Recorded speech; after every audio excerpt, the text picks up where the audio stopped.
Olá, bem-vindo ao canal Escute Áudio Novel. Temos novels, fanfics e teorias no canal feito de fã para fãs. Lançamos vídeos todos os dias. Se você gosta e quer que o canal continue, se inscreva e deixe o like, com sua ajuda cresceremos. Obrigado. Novel.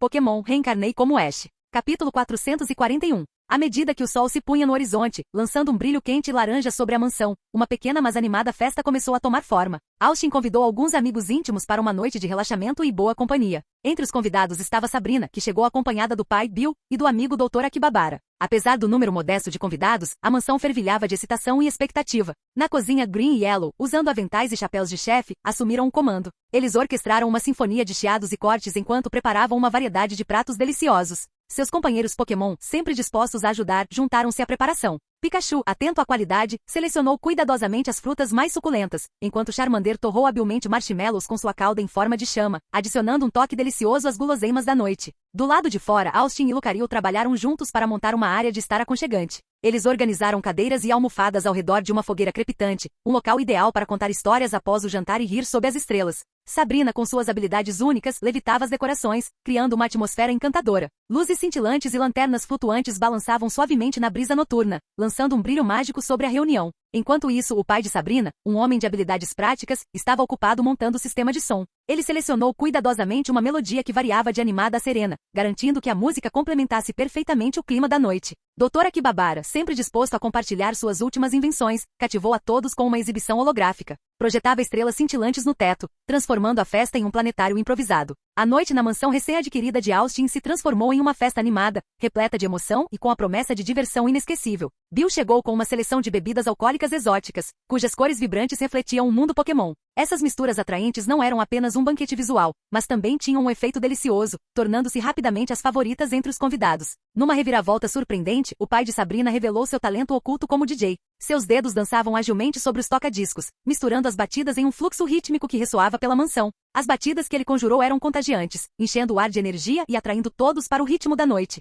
O grande refeitório foi transformado em uma pista de dança improvisada. Aqui, convidados e Pokémon balançavam e giravam em harmonia com a música. A atmosfera era animada com risadas e música ecoando nas paredes, criando uma cacofonia alegre. Austin, com uma postura relaxada e uma taça de vinho na mão, observou o desenrolar da dança com um sorriso divertido. A música, que lembra um clássico de Frank Sinatra, encheu a sala com um ambiente nostálgico. Virando-se para Sabrina, que tomava seu suco de maçã, ele brincou. Seu pai é velho, Sabrina. Ele acenou com a cabeça em direção à cabine do DJ, onde o pai dela tocava discos com habilidade. Sabrina, sempre composta, respondeu sem perder o ritmo. Velho, mas dourado, Austin. A música dele tem mais classe em uma nota do que toda a sua playlist. Suas palavras eram divertidas, mas incisivas. Austin ergueu as sobrancelhas fingindo surpresa, um sorriso brincalhão nos lábios. Classe, hein? Acho que essa é uma maneira de descrever a música que é praticamente uma história antiga. Sabrina respondeu rapidamente, seus olhos brilhando de humor. Ancião? Austin, você precisa de uma lição sobre a temporalidade. Essa música ainda será amada muito depois de suas últimas canções pop serem esquecidas. Austin riu. Ah, é mesmo?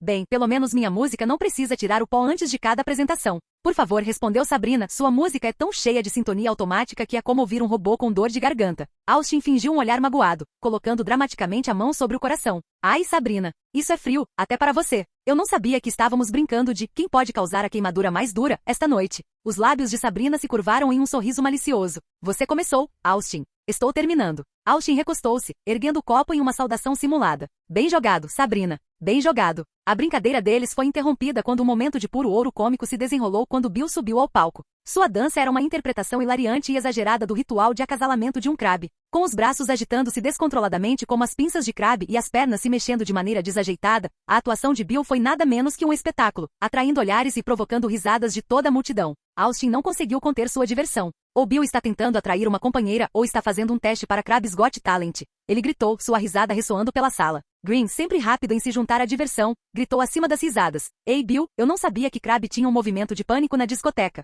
Até mesmo o Dr. Akibabara, geralmente mais reservado, se viu envolvido pela hilaridade. Fascinante. Ele interrompeu nervosamente. A dança de Bill é uma forma inexplorada de mimetismo humano Pokémon. Deveria ser documentada para a ciência, ou um show de comédia. O pai de Sabrina, momentaneamente distraído de sua cabine de DJ, não resistiu e começou a brincar. Bill, se a pesquisa Pokémon não der certo, você terá futuro na comédia. Ou talvez como espantalho. Sabrina, tipicamente mais reservada, permitiu-se um sorriso irônico. Acho que Bill acabou de inventar um novo tipo de batalha Pokémon, a batalha de dança. Estilo Krabby. Ela comentou, seu comentário arrancando risadas das pessoas próximas. Austin, ainda rindo, juntou-se à sua própria piada. Cuidado, Bill. Você está estabelecendo um novo padrão para movimentos de dança. A próxima coisa que sabemos é que o Krabs estará exigindo royalties. Yellow, que tentou não adormecer, juntou-se à diversão. Rindo muito, ela exclamou, alguém deu uma Pokébola para aquele homem. Ele tem energia suficiente para ligar um Pikachu. Quando Bill terminou sua dança, a sala se encheu de aplausos e mais risadas. Green, para não ficar para trás, irrompeu na pista de dança enquanto a música mudava para uma batida animada de breakdance. Com impressionante agilidade, ela girou sobre a cabeça, seus membros cortando o ar em uma série de movimentos vertiginosos. O breakdance dinâmico de Green imediatamente cativou a atenção de todos.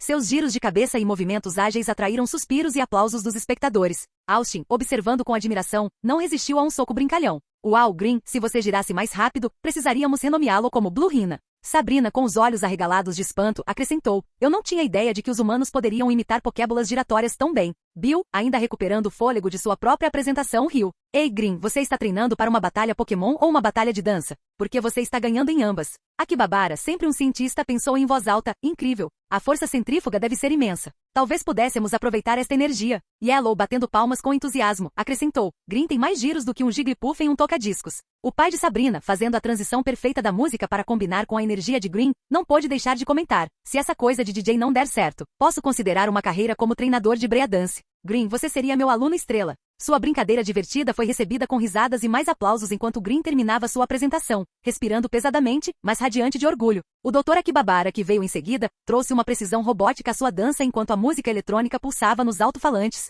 Seus movimentos eram nítidos e mecânicos, perfeitamente sincronizados com a batida. A multidão gritou e aplaudiu. Austin, com um sorriso, gritou. Ei, doutor, tem certeza de que não é um robô disfarçado? Porque você domina esses movimentos mecânicos. Green, ainda recuperando o fôlego de sua própria apresentação, riu. Parece que encontramos o elo perdido entre humanos e Pokémon, Dr. Robô Akibabara. Bill, batendo palmas no ritmo da batida, acrescentou. Eu não sabia que tínhamos uma entrada viva na Pokédex para Danciotron entre nós.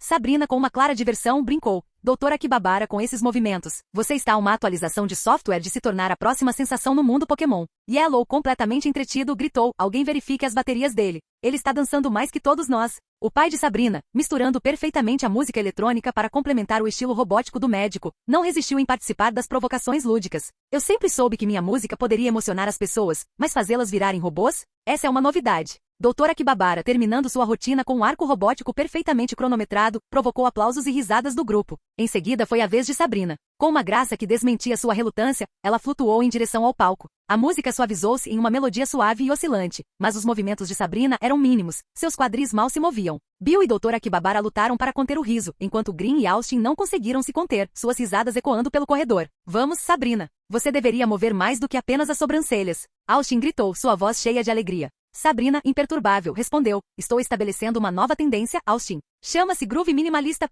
Green, ainda rindo, acrescentou. Essa é uma maneira de evitar derramar sua bebida. Até o pai de Sabrina não resistiu em participar, mudando a faixa para um número de jazz mais animado, na esperança de inspirar mais movimento. Essa é minha garota, sempre inovadora, disse ele com um sorriso orgulhoso. A dança minimalista de Sabrina, embora carente de extravagância, foi recebida com piadas divertidas de suas amigas. Suas bochechas incharam em falsa indignação enquanto ela telecineticamente levava Austin para o palco. Lucario, aproveitando o momento, desafiou. Dance para nós, bobo da corte. Austin, imperturbável, respondeu sentado com a taça de vinho na mão. Que tal eu dançar meu pé em sua boca? Seu olhar varreu a multidão expectante de Pokémon e humanos, todos aguardando seu próximo movimento. Bill, sempre pronto para fazer uma piada, riu. Austin, você é tão dançarino quanto Snorlax é um corredor de maratona. Green acrescentou, ainda rindo de sua própria apresentação. Se ficar parado fosse um movimento de dança, Austin, você seria um campeão. Dr. Akibabara, divertido com a cena, brincou. Talvez precisemos inventar um movimento de dança chamado Desse Disciple. Austin seria um mestre indiscutível. Sabrina, com um sorriso, brincou. Austin, eu não sabia que sentar com estilo era uma categoria de dança. Sentindo a pressão lúdica, Austin se levantou, levantando as mãos pedindo silêncio. Que tal eu cantar uma música em vez disso? Ele sugeriu, com uma pitada de malícia em sua voz. A multidão, agora intrigada com esta reviravolta inesperada, murmurou de curiosidade e expectativa. O pai de Sabrina, lendo habilmente a sala, ajustou a música, estabelecendo um tom mais suave para a apresentação improvisada de Austin. Bill se inclinou para Green, sussurrando com um sorriso. Vamos ver se o canto dele é melhor do que a dança. O Dr. Akibabara, intrigado com este novo desenvolvimento, comentou. Esta está se revelando uma noite de talentos ocultos. Sabrina, com sua provocação anterior esquecida, deu a Austin um aceno encorajador, curiosa para ouvir o que ele tinha reservado. Os Pokémon, igualmente intrigados, se acomodaram, com os olhos fixos no treinador. Austin, com um gole lento de seu vinho, encarou a multidão expectante, uma pitada de nervosismo mascarada por um sorriso confiante. A música nunca foi seu forte, mais uma diversão do que uma habilidade. Mas havia uma música gravada em sua memória desde a infância, que ele poderia cantar com o coração. Enquanto Kadabra sentia incompreensão, instrumentos se materializaram atrás de Austin, começando a tocar uma melodia familiar. Austin respirou fundo, sentindo uma onda de nostalgia. Ele viu telefones sendo retirados, prontos para capturar o momento. Ele não pôde deixar de sorrir. Isso foi mais do que apenas uma música, foi um retrocesso a todos os sonhos de infância que ele já teve. Ele começou a cantar, sua voz surpreendentemente firme e segura. Eu quero ser o melhor, como ninguém jamais foi. Pegar a lousa é meu verdadeiro teste. Treinar a lousa é a minha causa. À medida que ele continuava, sua confiança crescia. A letra fluía sem esforço, cada linha uma lembrança de dias passados sonhando com grandes aventuras. Vou viajar por toda a terra, procurando por toda parte. Ensine Pokémon a entender o poder que está dentro. O refrão começou e Austin se viu realmente aproveitando o momento. Pokémon, tenho que pegar todos, somos você e eu. Eu sei que é o meu destino. Pokémon, oh, você é meu melhor amigo.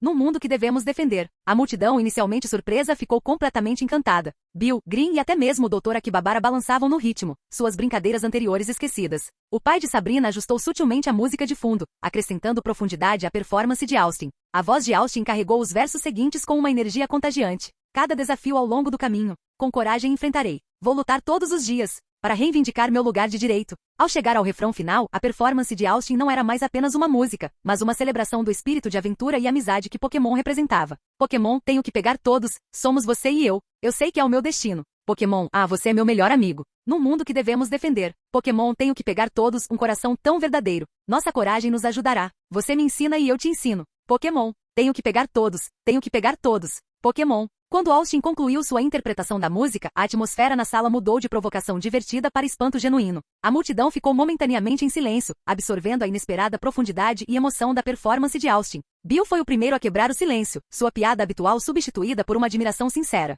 Austin, eu não tinha ideia de que você estava escondendo esse tipo de talento. Isso foi incrível. Green, sempre animado e franco, ecoou o sentimento. Uau, Austin, se eu soubesse que você cantava assim, teria feito de você o bardo oficial do nosso time. O Dr. Akibabara, normalmente o analítico, parecia genuinamente perplexo, mas impressionado. Incrível. Austin, você acabou de dar uma dimensão totalmente nova à nossa compreensão das relações humano-Pokémon através da música. Sabrina, normalmente tão serena, não conseguiu esconder a surpresa. Isso foi lindo, Austin. Você escreveu essa música? Ela captura a essência do nosso mundo perfeitamente. Até o pai de Sabrina, o experiente DJ, assentiu respeitosamente. Essa foi uma atuação magistral, Austin. Você tem um sucesso nas mãos. Austin, sentando-se novamente e tomando outro gole de seu vinho, não pôde deixar de sentir uma sensação de alívio misturada com diversão com as reações deles. Eles estavam claramente se perguntando sobre as origens da música, sem saber de seu status icônico em um mundo onde Pokémon era uma criação fictícia. Ele suspirou meio brincando, pensando consigo mesmo sobre a ausência de qualquer processo potencial da Nintendo neste mundo Pokémon. Apenas algo que eu inventei, Austin respondeu com indiferença, não querendo se aprofundar nas complexidades de mundos paralelos e melodias emprestadas. A sala explodiu em aplausos quando Yellow entrou no palco, sua presença instantaneamente cativante. Vestida com um impressionante terno amarelo colante complementado por ousados saltos laranja, ela exalava graça e confiança. Dirigindo-se a Austin com uma inocência brincalhona, ela comentou, sabe, se eu soubesse que você iria me tirar das águas, eu teria agido primeiro. Austin, ainda sentado, respondeu levantando casualmente sua xícara, reconhecendo sua piada com um sorriso. Yellow, equilibrada e pronta, iniciou sua apresentação, uma dança burlesca de salto que era ao mesmo tempo elegante e eletrizante. O ritmo da música parecia fluir através dela, guiando seus movimentos. Ela balançou sem esforço, seus longos cabelos caindo em cascata ao seu redor como uma auréola fluida, aumentando a sensualidade de sua dança. A multidão assistiu, hipnotizada, enquanto Yellow executava cada movimento com precisão e talento. Seu corpo se movia em sincronia com a música, oscilando entre giros graciosos e giros sedutores. Os saltos batiam ritmicamente contra o palco, pontuando sua performance com uma batida assertiva. A dança de Yellow foi uma demonstração hipnotizante de controle e fascínio, enquanto ela utilizava com maestria os saltos altos, não apenas como acessórios, mas como partes integrantes de sua performance.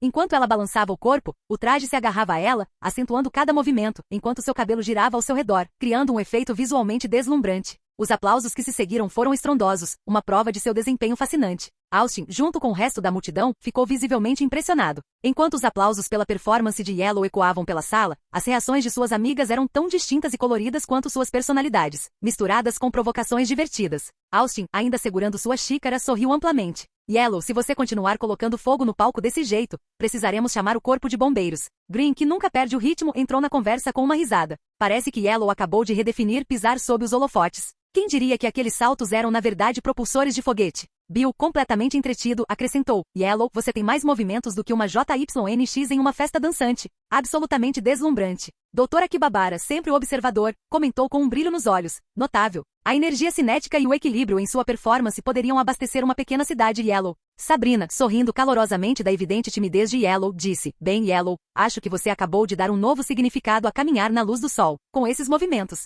Até o pai de Sabrina, interrompendo momentaneamente suas funções de DJ, assentiu em aprovação. Foi uma performance estelar Yellow. Esses saltos não servem apenas para caminhar, servem para conquistar o palco.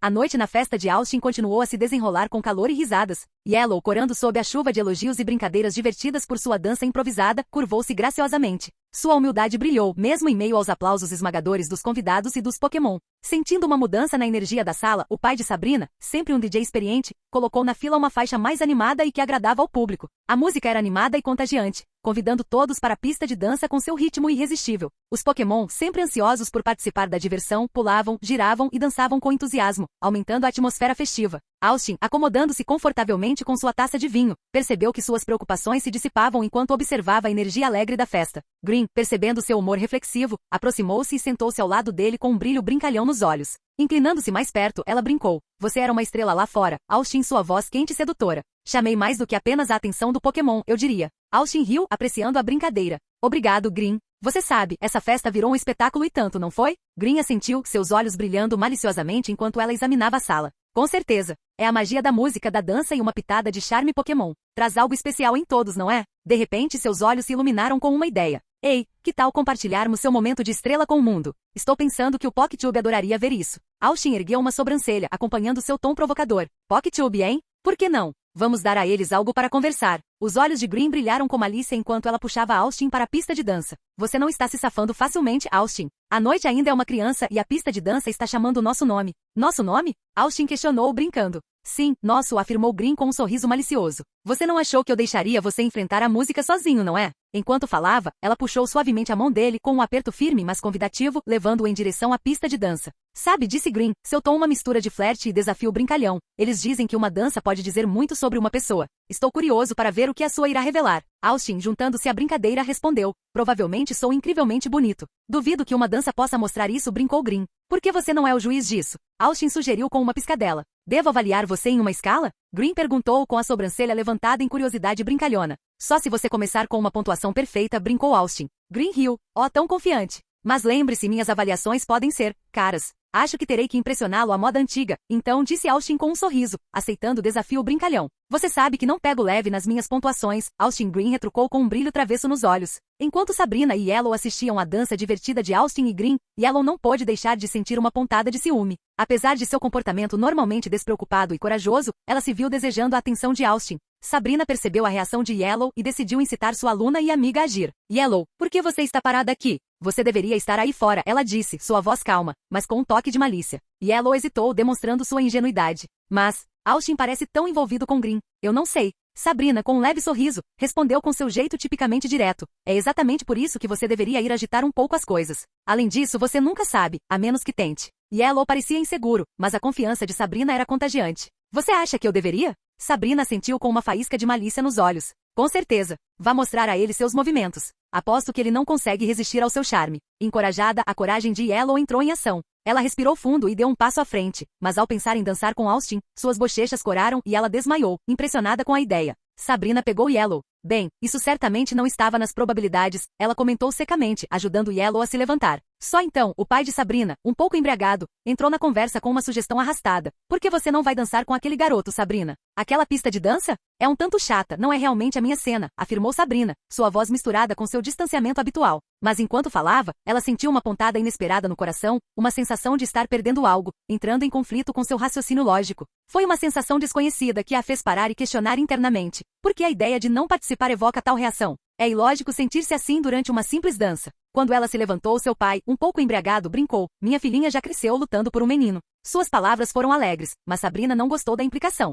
O humor de seu pai de repente mudou para raiva ao pensar em sua princesa brigando por alguém. Num movimento rápido e inesperado, Sabrina agarrou uma frigideira próxima e com um movimento preciso e controlado. As reações emocionais são ineficientes, mas aqui estou, influenciado por elas. Como humano. Parágrafo MAC. No deserto chamado Ori, Pokémon selvagens são extremamente raros e raramente se verá Pokémons treinados do tipo grama ou água. No entanto, entre as cidades oásis que pontilham a região, nas profundezas do deserto, onde apenas os mais corajosos se aventuram, está a única população selvagem de Ludicolo conhecida no mundo. Numa das duas religiões tradicionais de Ori, os Ludicolos são reverenciados como fazedores de chuva. E sempre que uma seca dura muito tempo ou a estação das chuvas chega tarde, cidades inteiras dançam ao mesmo tempo como Ludicolo e distribuem maracás e chapéus grandes baseados na cabeça de um Ludicolo. Se houver um Ludicolo doméstico na comunidade, ele conduzirá a dança, e acredita-se que ter um aumenta a chance de chuva. Muitas cidades enviam seus treinadores mais corajosos para as profundezas do deserto para pegar um para a dança da chuva. Na outra religião histórica de Ori, os Ludicolos são insultados como ladrões de água. Disse que a terra se tornou deserta não apenas por causa dos treinadores Flareon, mas também porque Ludicolo acumula o abastecimento de água local em pedras mágicas que os permitem evoluir. A capacidade de um Ludicolo de ser curado pela água é considerada uma prova de sua ganância, e sempre que uma seca dura muito ou a estação das chuvas chega tarde, os treinadores mais corajosos do país cavalgam nas profundezas do deserto.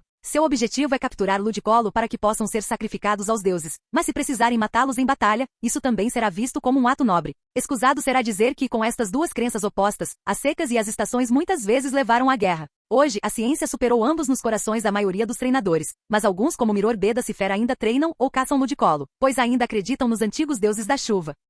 Capítulo 442. No cenário digital em constante evolução do mundo Pokémon, surgiu recentemente um novo site chamado PokéTube. Lançado apenas algumas semanas antes por um pequeno grupo de treinadores entusiasmados e conhecedores de tecnologia, era uma plataforma online onde as pessoas podiam compartilhar vídeos de suas aventuras, batalhas e vida cotidiana Pokémon com essas criaturas extraordinárias. Apesar de sua novidade, o PokéTube ainda estava longe de ser um nome familiar, ofuscado por sites mais estabelecidos como Monvid, TrainerStream e Pokéflix, cada um ostentando seu próprio nicho no mundo digital. A interface do PokéTube era simples e amigável, projetada com a intenção de fomentar uma comunidade de entusiastas de Pokémon que desejassem se conectar e compartilhar suas experiências. O site apresentava uma variedade de conteúdos, desde treinadores amadores mostrando suas primeiras capturas de Pokémon até treinadores mais experientes compartilhando dicas e estratégias para batalhas. No entanto, o tráfego modesto e um número pequeno mas crescente de carregamentos refletiram o seu actual estatuto de website médio, ainda a lutar para se firmar no vasto cosmos da internet. Os criadores do PokéTube, um trio de amigos de faculdade unidos pelo amor por Pokémon e pela tecnologia, imaginaram o site como um espaço onde a alegria e a camaradagem do mundo Pokémon poderiam ser compartilhadas e celebradas. A paixão deles era evidente no design cuidadoso do site e na curadoria cuidadosa do conteúdo, mas eles sabiam que construir uma comunidade levaria tempo. No entanto, eles permaneceram otimistas, alimentados pela crença no poder das histórias compartilhadas e no apelo universal dos Pokémon.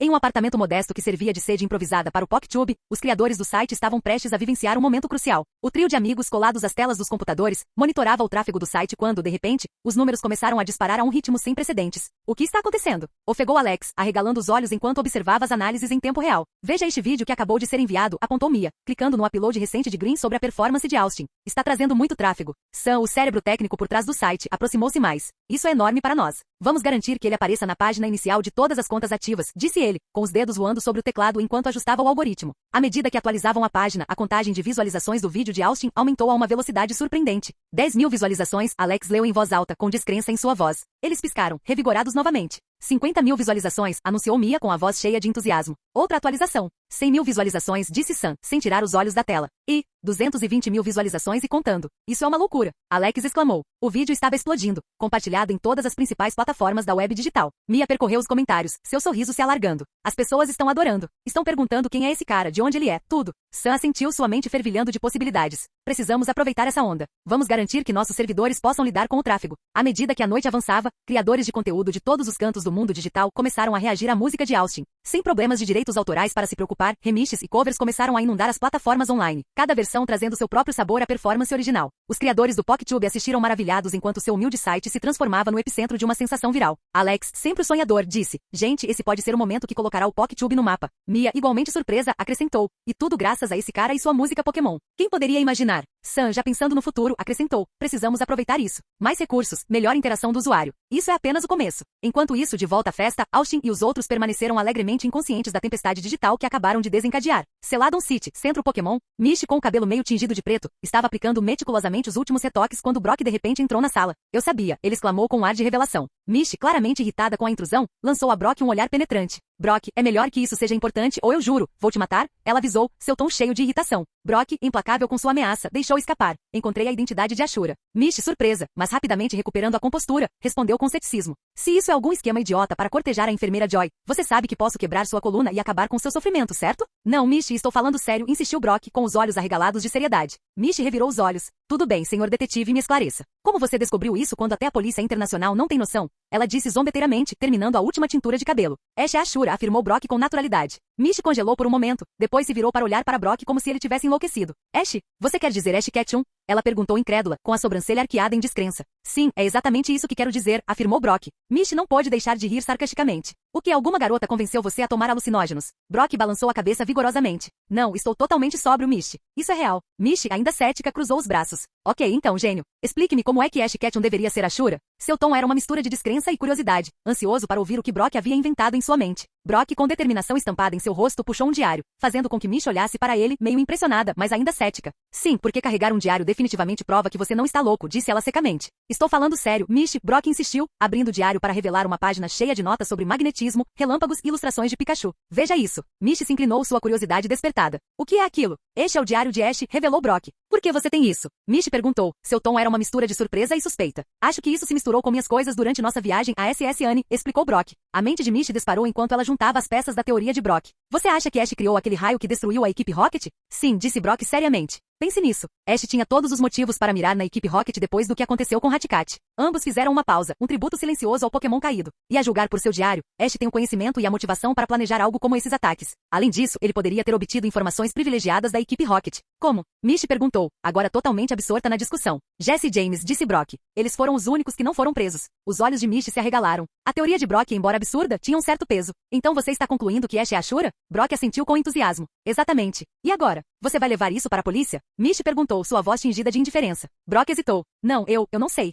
Mishi suspirou, sua frustração evidente. Brock, tudo isso pode ser uma coincidência. Talvez Ashura apenas tenha tido uma ideia semelhante à de Ash. E lembre-se, Ashura é considerado nível de campeão, muito além das capacidades de Ash. Além disso, Ashura poderia ter espiões na equipe Rocket. Jesse e James podem até ser aqueles espiões. Quem sabe? Brock ficou sem palavras, incapaz de contrariar a lógica de Mishi. Mishi, com sua paciência se esgotando, confrontou. Por que isso importa se Ash é Ashura? Ele deixou claro que não quer nada conosco. Apenas deixe para lá, Brock. Ela bateu a porta ao sair, deixando Brock sozinho com seus pensamentos. Ele se sentou na cama, tirando uma foto da carteira. Era uma foto de Ash e Yellow, ele e Mishi na frente da escola Pocketish. Uma única lágrima escapou de seus olhos e caiu na foto. Eu só quero entender por que Ash nos deixou. Brock sussurrou para si mesmo, sua voz embargada de emoção. Talvez então eu possa reunir todos nós novamente. Talvez possamos voltar a ser como as coisas eram, simples e menos complicadas. Só quero que sejamos amigos novamente. Sua voz sumiu, cheia de saudade e esperança silenciosa. Do lado de fora da sala, Mishi encostou-se na parede, suas emoções eram uma tempestade tumultuada. Dentro de sua cabeça, os pensamentos corriam e se chocavam como ondas turbulentas. Como ele ousa mencionar Ash agora, entre todos os tempos? Ela pensou com raiva. Bem quando pensei que todos já havíamos superado esse capítulo, Brock teve que desenterrar tudo de novo. Seu coração batia forte com uma mistura de raiva e frustração.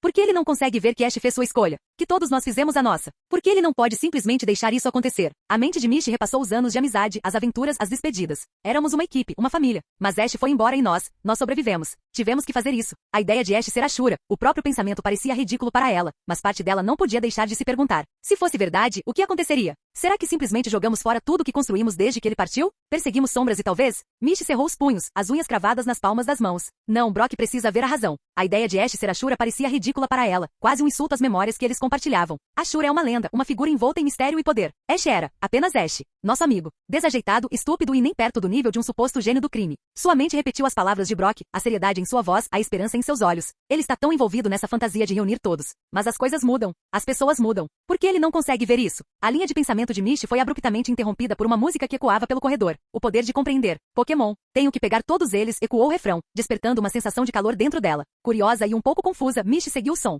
Isso a levou a um grupo de treinadores reunidos em torno de um computador. Quando ela se aproximou, a tela apareceu e seus olhos se arregalaram em descrença. Lá estava Ash, inconfundível no vídeo, cantando com uma paixão que ela nunca tinha visto nele antes. O que diabos? Parágrafo MAC? Pequeno o suficiente para caber sob um chapéu grande ou bolso fundo, e leve o suficiente para ser carregado sem dificuldade. C-Dot estava entre as ferramentas mais valiosas do Shinobi na Era de Ouro do Ninja. Embora a maioria das técnicas que eles aprendem sejam inúteis contra soldados humanos, muito menos contra Pokémon treinados militarmente, um C-Dot mantido pequeno muito depois de seus irmãos evoluírem para Nuzleaf aprende 2 ataques extremamente valiosos para a missão de um ninja de espalhar o caos. Eles não apenas podem intensificar a luz solar, cegando os inimigos e alimentando o fogo, mas também podem explodir em uma nuvem gigante de luz, dando ao seu treinador tempo suficiente para escapar após um ataque. Muitos ninjas carregavam até 2 ou mais C-Dot para maior facilidade de desaparecimento, embora isso acarretasse riscos. Um famoso ninja considerado extremamente acima do peso foi pego uma vez quando um C-Dot caiu de sua armadura e após a captura, ele revelou ser um homem magro que parecia diferente porque havia enchido suas roupas com 10 C-Dot. Com o tempo, a bomba de fumaça e a Pokébula deram ao ninja melhores ferramentas e explosões maiores, e o papel de C-Dot como Pokémon ninja desapareceu. desapareceu da memória pública. Hoje Ceedot está ausente da grama alta de Fuchsia City, não utilizado pelos líderes de ginásio e invisível nas árvores acima. Eles são conhecidos como Pokémon Bolota, retratados caindo das árvores das quais antes vigiavam como sentinelas, sem nenhum motivo além de bater na cabeça das pessoas.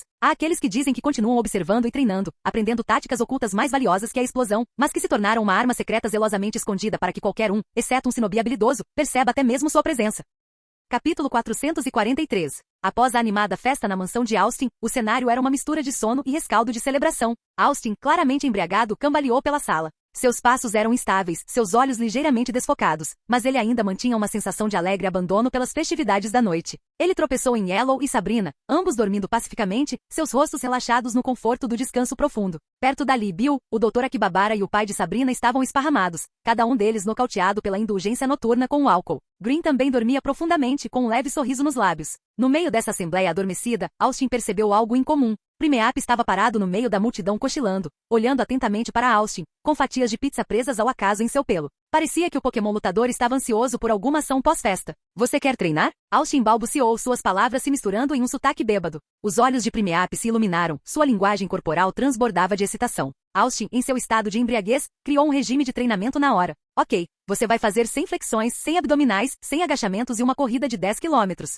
Com um grunhido entusiasmado, Primeap saiu correndo, as fatias de pizza voando de seu pelo e uma delas pousando comicamente no rosto de Austin. Naquele momento, o Pokénav de Austin tocou. Ele o recuperou desajeitadamente, respondendo e vendo o rosto de Cynthia na tela. Houve um breve silêncio enquanto Cynthia tentava reprimir uma risada ao ver Austin, com fatia de pizza e tudo. Você pode querer comprar isso, ela sugeriu, referindo-se à pizza que ainda adornava seu rosto. Sem pensar muito, Austin tirou a pizza e no momento de capricho bêbado jogou-a no teto. Cynthia mordeu o lábio, tentando não rir abertamente ao ver o molho marinara manchado no rosto de Austin. Estou ligando em uma hora ruim? Ela perguntou, sua voz tingida de diversão. Não, Austin respondeu, suas palavras arrastadas, mas sinceras. Contanto que você ligue, é sempre um bom momento. Sua proclamação bêbada foi inesperadamente encantadora, fazendo Cynthia corar. Ela nunca tinha visto esse lado de Austin antes, despreocupado, desprotegido e caprichosamente cativante. Era um lado dele pelo qual ela se sentia surpreendentemente atraída, um contraste com o comportamento composto e calculado ao qual estava acostumada. Eu não sabia que você sabia cantar, comentou Cynthia, com uma pitada de surpresa em sua voz. Eu asterisco e que asterisco não posso, Austin respondeu, seu discurso pontuado por soluços. Ah, é mesmo? Então por que o seu vídeo cantando é o mais visto no PocTube? Cynthia perguntou, sua curiosidade despertada. Oh, isso é legal, Austin respondeu, claramente não entendendo totalmente o significado. Outro soluço o interrompeu. Cynthia, percebendo o nível de embriaguez de Austin, perguntou, você está bêbado? PSSH, Austin rejeitou com um encolher de ombros indiferente. Quantos dedos estou segurando? Cynthia sondou, levantando 3 dedos. Austin pescou, seus olhos focando com esforço antes de declarar com segurança. Um dente de leão? Cynthia suspirou, percebendo a futilidade da conversa. Ok, você está muito bêbado. Vamos conversar mais tarde, quando você puder pensar direito. Espere, Austin falou arrastado, insistindo em continuar a conversa. O que? Cynthia perguntou, sua paciência diminuindo. Podemos, por favor, continuar conversando? Austin perguntou, sua embriaguez imbuindo sua voz com um tom inocente. Austin, você está bêbado, lembrou-lhe Cynthia, embora uma parte dela se divertisse com a seriedade dele. Mas eu gosto de ouvir o som da mulher que amo. Eu também gosto. As palavras de Austin foram desaparecendo, sua embriaguez era evidente. O coração de Cynthia disparou. Repita isso, ela perguntou, sem ter certeza se ouviu corretamente.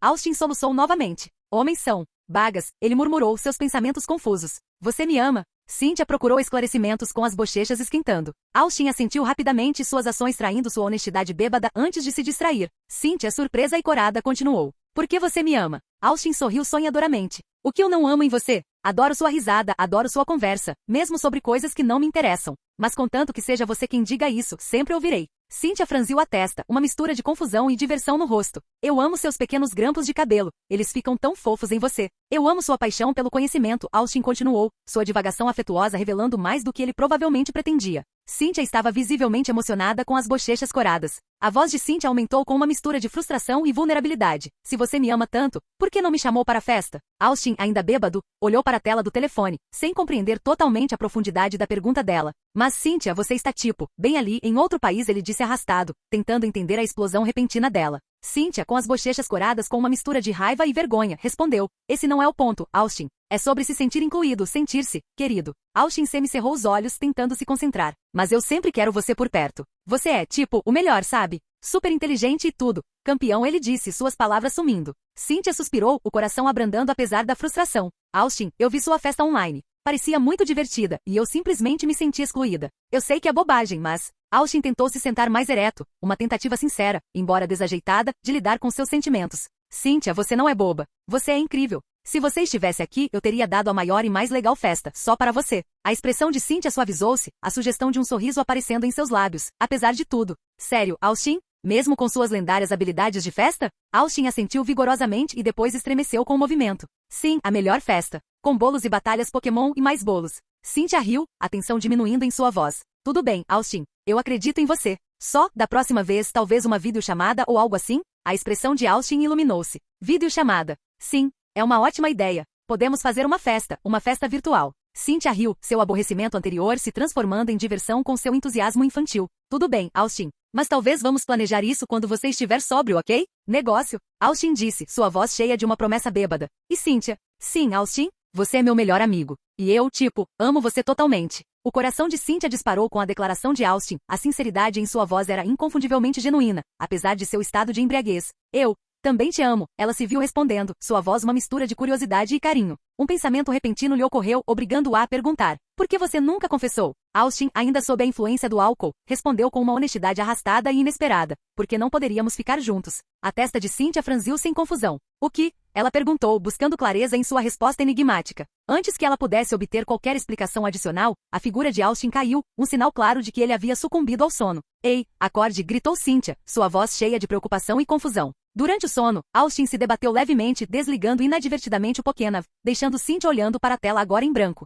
Ela ficou ali sentada, um turbilhão de emoções girando dentro dela, tocada pela confissão dele, mas intrigada pelas últimas palavras e pelo fim abrupto da conversa. A mente de Cynthia fervilhava de perguntas e possibilidades sobre o que Austin queria dizer e por que ele acreditava que eles não poderiam ficar juntos. Cynthia, dominada por pensamentos e dúvidas, agarrou o travesseiro e enterrou o rosto nele. Por que as coisas nunca podem ser simples com esse cara? Ela murmurou no tecido macio. Em sua mente ela imaginou um cenário diferente, onde Austin estava diante dela, lúcido e sério. Cynthia, eu te amo, case comigo, ela o imaginou dizendo. Eu aceito, ela sussurrou em sua fantasia, inclinando-se para um beijo, apenas para se encontrar realmente pressionando os lábios contra o travesseiro. Em uma voz interrompeu seu devaneio. Assustada, Cynthia se virou e viu a avó parada na porta, com uma expressão divertida no rosto. Vovó, quando você entrou? Cynthia perguntou, suas bochechas queimando de vergonha. Desde que começou a ligação com seu namorado, respondeu a avó com um sorriso conhecedor. Ele não é meu namorado, protestou Cynthia, seu rosto ficando com um tom mais profundo de vermelho. Eu te amo, disse a avó com uma sobrancelha levantada de brincadeira, provocando uma resposta ainda mais confusa de Cynthia.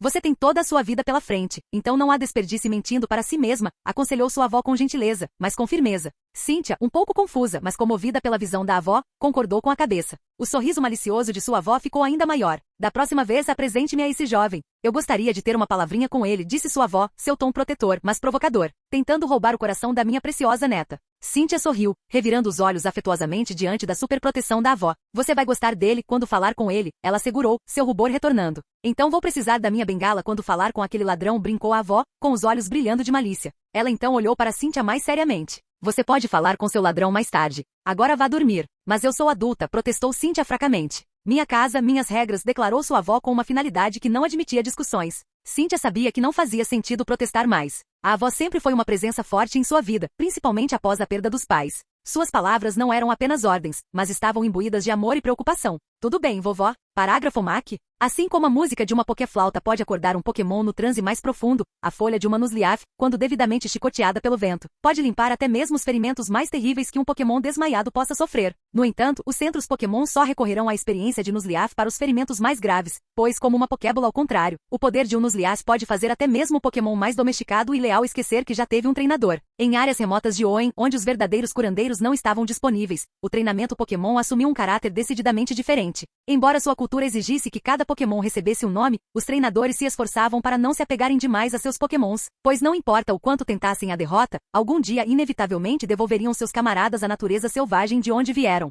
Em vez disso, o povo da zona rural de Hoenn explorou a natureza em busca de quais Pokémons poderosos inevitavelmente retornariam para lá, e aprenderam não como uma ou duas equipes operavam, mas todo o metajogo de técnicas. Os textos canônicos da estratégia Pokémon, sem surpresa, foram escritos nesta região, embora com o tempo fossem suplantados por uma universidade que começou como uma escola para treinadores Coffin. Quando o mundo exterior foi finalmente ligado por estrada a essas pequenas cidades, Chansey veio com as mudanças da vida moderna para substituir Nuzleaf nos centros Pokémon. Mas os costumes antigos não foram perdidos para sempre. Um concurso baseado nos costumes dos curados por Nuzleaf se espalhou até o Nova e é adorado por inúmeros treinadores. Eles devem lutar contra todos os ginásios de uma região e percorrer as rotas intermediárias, mas não podem mais usar nenhum que caia em batalha, para simular como seriam soltos na natureza naquela época.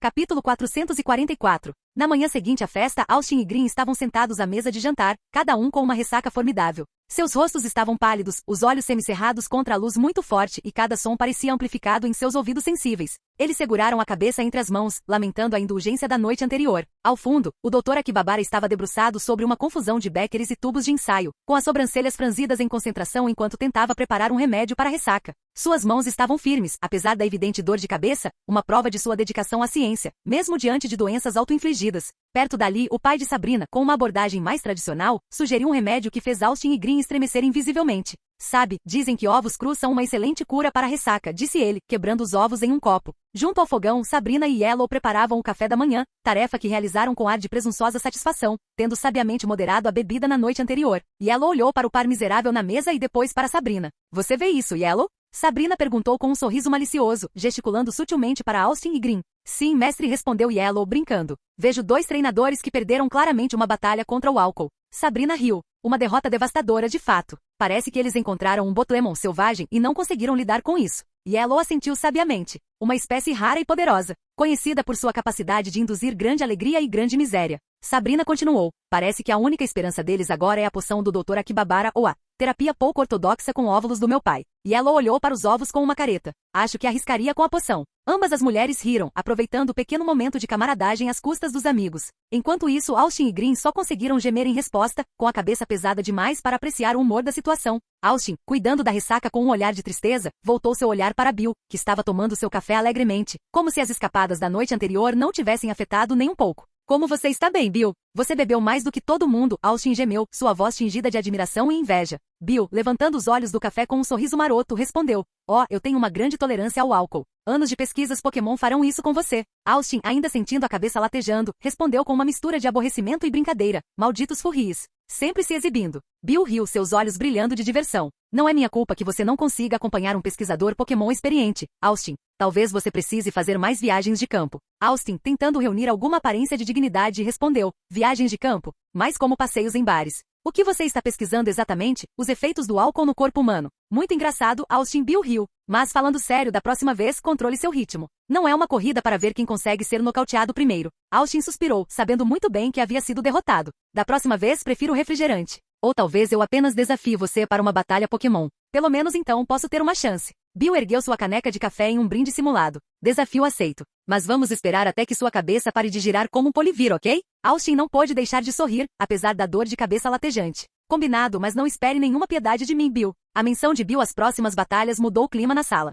Falando em batalhas, hoje é o dia em que Pikachu e os outros batalham em suas cirurgias, disse ele, olhando para Austin. Um pesado silêncio caiu sobre o grupo enquanto todos os olhos se voltaram para Austin. Ele se endireitou, um olhar de determinação cruzando seu rosto apesar do desconforto. Meus amigos vão fazer isso antes mesmo que você perceba. Eles são muito mais durões do que parecem, especialmente o Pikachu, declarou ele com confiança. Enquanto todos concordavam com a cabeça apreciando a confiança de Austin em seu Pokémon, Yellow e Sabrina usaram seus poderes psíquicos para levitar pratos cheios de feijão e torradas para todos. Austin olhou para o prato com uma mistura de desdém e resignação. Sabe, se eu quisesse sofrer, teria me esfaqueado. Por que temos que comer essa porcaria sem graça? Ele reclamou, beliscando a torrada. Sabrina, sem perder o ritmo, respondeu atrevidamente. Porque Austin, ao contrário de sua tolerância ao álcool, seu corpo realmente precisa de nutrição adequada para se recuperar. Mas feijão com torradas? Austin choramingou. Não há algo menos deprimente? Sabrina sorriu. Deprimente? Austin, esta é uma refeição clássica de recuperação. Você deveria nos agradecer por não servirmos ovos crus como meu pai sugeriu. Austin fez uma careta. Ovos crus? Isso é simplesmente bárbaro. Tudo bem, vou pegar o feijão, mas só porque tem uma alternativa. Sabrina, gostando da brincadeira, acrescentou. Pense nisso como uma sessão de treinamento para o seu paladar. Afinal, um verdadeiro treinador Pokémon deve estar pronto para qualquer desafio culinário ou outro. Austin, finalmente abrindo um sorriso apesar da ressaca, admitiu. Tudo bem, entendi. Mas da próxima vez, vou votar em panquecas. notado e ignorado. À tarde, Austin transformou sua aparência para uma ocasião mais formal. Ele estava vestido com um terno elegante e bem feito que complementava seu físico. O terno era de um azul marinho profundo, com um brilho sutil que refletia a luz enquanto ele se movia. A camisa branca por baixo adicionava um toque clássico, enquanto uma gravata fina bordô proporcionava um toque de cor que combinava sutilmente com os tons escuros do terno. Seu cabelo, geralmente com estilo mais casual, estava penteado em ondas de praia para a ocasião. Os longos fios foram modelados para fluir em ondas suaves e soltas, dando-lhe uma aparência relaxada, mais sofisticada. Austin verificou sua aparência no espelho, ajustando a gravata e passando os dedos levemente pelos cabelos para garantir que tudo estava certo. De repente, a porta se abriu para revelar Green entrando na sala. Ela parou por um momento, observando sua aparência. Parece muito elegante, Austin. Embora eu não ache que as pessoas normalmente se vistam assim para uma cirurgia, ela comentou com uma pitada de humor. Austin ajustou as abotoaduras, um pequeno sorriso brincando em seus lábios. Bem, Yellow estará com os cirurgiões e eu estarei em uma reunião do conselho de administração da Silphco, explicou ele. A expressão de Green mudou sutilmente, notando que seu nome não havia sido mencionado. Então, você sabe, disse ela, um pouco hesitante. Claro, eu sei que encontrar sua mãe é importante para você, então não vou pedir que você fique com Yellow durante a cirurgia. É apenas um procedimento rápido de 2 horas, e Bill contratou os melhores cirurgiões de canto para isso. Austin a tranquilizou. Green franziu os lábios, considerando suas palavras. Acho que deveria ficar com Yellow até a cirurgia terminar, ela ofereceu. O sorriso de Austin se alargou. Obrigado, ele disse sinceramente. Não, você não precisa me agradecer, respondeu Green, ignorando a gratidão. Estou agradecendo a você, não a mim, brincou Austin, tentando aliviar o clima. Green sorriu, balançando a cabeça. Você realmente precisa trabalhar na sua comédia, Austin. É muito chato. PSSH. O que você sabe sobre comédia? Austin desafiou de brincadeira. Muito, na verdade. Fiz meu primeiro show roubando em um clube de comédia, gabou-se Green, com os olhos brilhando de malícia. Ok, conte-me uma piada então, disse Austin, cruzando os braços com falsa seriedade. Green pensou por um momento, depois contou a piada com um floreio. Por que os cientistas não confiam nos átomos? Porque eles constituem tudo. A expressão de Austin permaneceu indiferente. Essa é a piada? A confiança de Green vacilou ligeiramente. Ok, talvez seja mais difícil do que parece, ela admitiu, com um sorriso tímido no rosto. Austin, você sabe que pode me ajudar de outra maneira, certo? Green disse, sua voz contendo um toque de malícia. Austin, ainda ajeitando a gravata, olhou para ela com uma sobrancelha levantada. Além de lhe dar apoio moral para a busca de sua mãe? Sim, respondeu Green, sua voz misturada com uma mistura de seriedade e brincadeira. Austin suspirou, conhecendo Green muito bem. Deixe-me adivinhar, você precisa de um favor? É apenas um pequeno problema, insistiu Green, com os olhos brilhando de antecipação. Austin cruzou os braços, um sorriso conhecedor no rosto. Esse pequeno favor envolve eu abrir minha carteira? Green riu, um pouco timidamente. Você me conhece muito bem, mas é por uma boa causa, eu prometo. Ele enfiou a mão no bolso e tirou um cartão de débito, entregando-o a ela. Aqui. Mas lembre-se, há um limite. Eu não sou feito de dinheiro, você sabe. Os olhos de Green brilharam e depois se estreitaram de brincadeira. Um limite? Austin, você está partindo meu coração aqui. Austin riu. O que posso dizer? Tenho que manter sua onda de gasto sob controle. Green guardou o cartão com uma expressão carrancuda no rosto. Tudo bem, mas um dia vou encontrar uma maneira de fazer você dizer sim sem limites. Austin balançou a cabeça, divertido. Boa sorte com isso. Você precisará mais disso do que encontrar um Pokémon brilhante. Green olhou para o cartão de débito em sua mão, um tom sombrio invadindo sua voz. Eu realmente não quero ir embora, ela sussurrou, mais para si mesma do que para Austin. Austin, sentindo seu desconforto, colocou uma mão tranquilizadora em seu ombro. Você não precisa sair sozinho. Vamos esperar alguns dias e todos iremos encontrar sua mãe juntos. Green olhou para ele, seus olhos cheios de uma mistura de gratidão e preocupação. Eu não quero sobrecarregar você, ela disse suavemente. Isso não é um fardo, Green, Austin a tranquilizou. Todos nós lutamos juntos. De Pikachu a Lucario, todos ficariam mais do que felizes em ajudar. Um sorriso tocou os lábios de Green, mas não alcançou seus olhos. Algumas lágrimas se formaram e ela rapidamente as enxugou. Então, com um brilho brincalhão, ela comentou. Você ficou mais alto. Acho que sim, respondeu Austin, um pouco surpreso com a mudança repentina de humor. Sem avisar, Green ficou na ponta dos pés e deu um beijo rápido na lateral do pescoço de Austin. O rosto de Austin ficou com um tom profundo de vermelho quando ela se afastou, com um sorriso travesso no rosto. Esta é a vingança por me apalpar naquele barco, ela brincou. O rubor de Austin se aprofundou e ele ficou momentaneamente sem palavras. A ousadia de Green foi inesperada, deixando-o ao mesmo tempo confuso e agradavelmente surpreso. Vá buscar a Silphco e talvez me compre alguns salões enquanto você está nisso, disse Green, ainda sorrindo. Roger, Austin conseguiu dizer, sua mão instintivamente tocando o local em seu pescoço onde ela o beijou. Green então colocou o dedo nos lábios, beijou-o e apontou de brincadeira para Austin, que engoliu em seco com o gesto. Quando ela se virou para sair, ela jogou uma carta para ele. Você me deve uma por isso, ela gritou por cima do ombro. Austin pegou o cartão, olhando para ele confuso. Dizia, você me deve 1 milhão por aquele beijo. Ele ergueu os olhos, prestes a protestar, mas Green já estava fechando a porta atrás dela. Você não espera que eu pague isso, não é? Ele gritou, meio brincando, meio sério. A risada de Green ecoou quando a porta se fechou, deixando Austin parado ali com uma expressão confusa, mas divertida. Ele balançou a cabeça, rindo sozinho. Quando Green ficou tão ousado, ele se perguntou, guardando o cartão. Do lado de fora da sala, Green foi recebido por Yellow, que ficou ali com sua habitual expressão inocente. Você está indo embora, certo? Yellow perguntou suavemente. Green sorriu calorosamente para ela. Quero que todos venham comigo para ajudar a encontrar minha mãe, mas todos vocês merecem descansar. Vocês já fizeram o suficiente. Você sabe onde ir? Yellow perguntou, sua voz cheia de curiosidade. Green assentiu com confiança. Sim, e eu esperava que você pudesse me ajudar com suas habilidades psíquicas. Eu deveria ser capaz de teletransportar você. Para onde você precisa ir? Yellow ofereceu, suas mãos já começando a brilhar com energia psíquica. Cidade Vermilion, respondeu Green. Isso pode ser feito, disse Yellow, enquanto sua energia psíquica envolvia Green. Antes do teletransporte começar, Green virou-se para Yellow com um brilho travesso nos olhos. Ei, Yellow. Sim. Yellow respondeu, seu foco ainda na energia que estava canalizando. Na sala posso ter dado uma dica de que gosto de Austin, disse Green casualmente, observando de perto a reação de Yellow.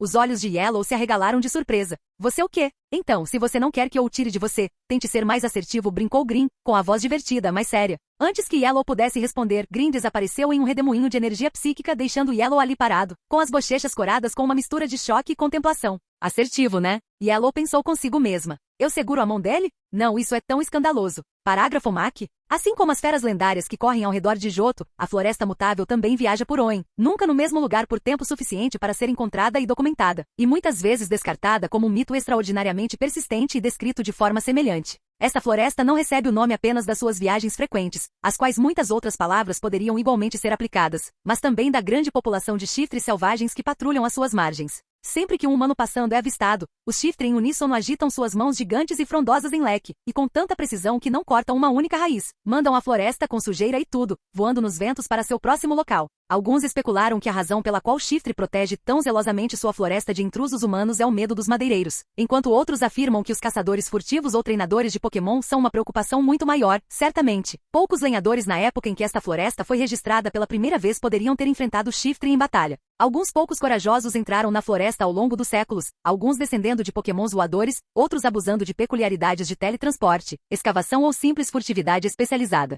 O que eles encontram nele, sem falta, é menos interessante do que os próprios chifres. A madeira é quebradiça, o Pokémon principalmente Seedot, com alguns outros não menos comuns incluídos. Se um Pokémon raro e poderoso estiver realmente no centro, é ainda melhor do que a própria floresta para evitar o contato. Neste ponto, parece ao homem que a floresta mutável é simplesmente uma demonstração de poder e solidão, motivada menos pelas riquezas com que sonham os caçadores de tesouros do que pelo desejo dos Pokémon selvagens de se tornarem poderosos sem treinadores, de exibirem suas habilidades baseadas no vento, ataques e criar sua própria lenda.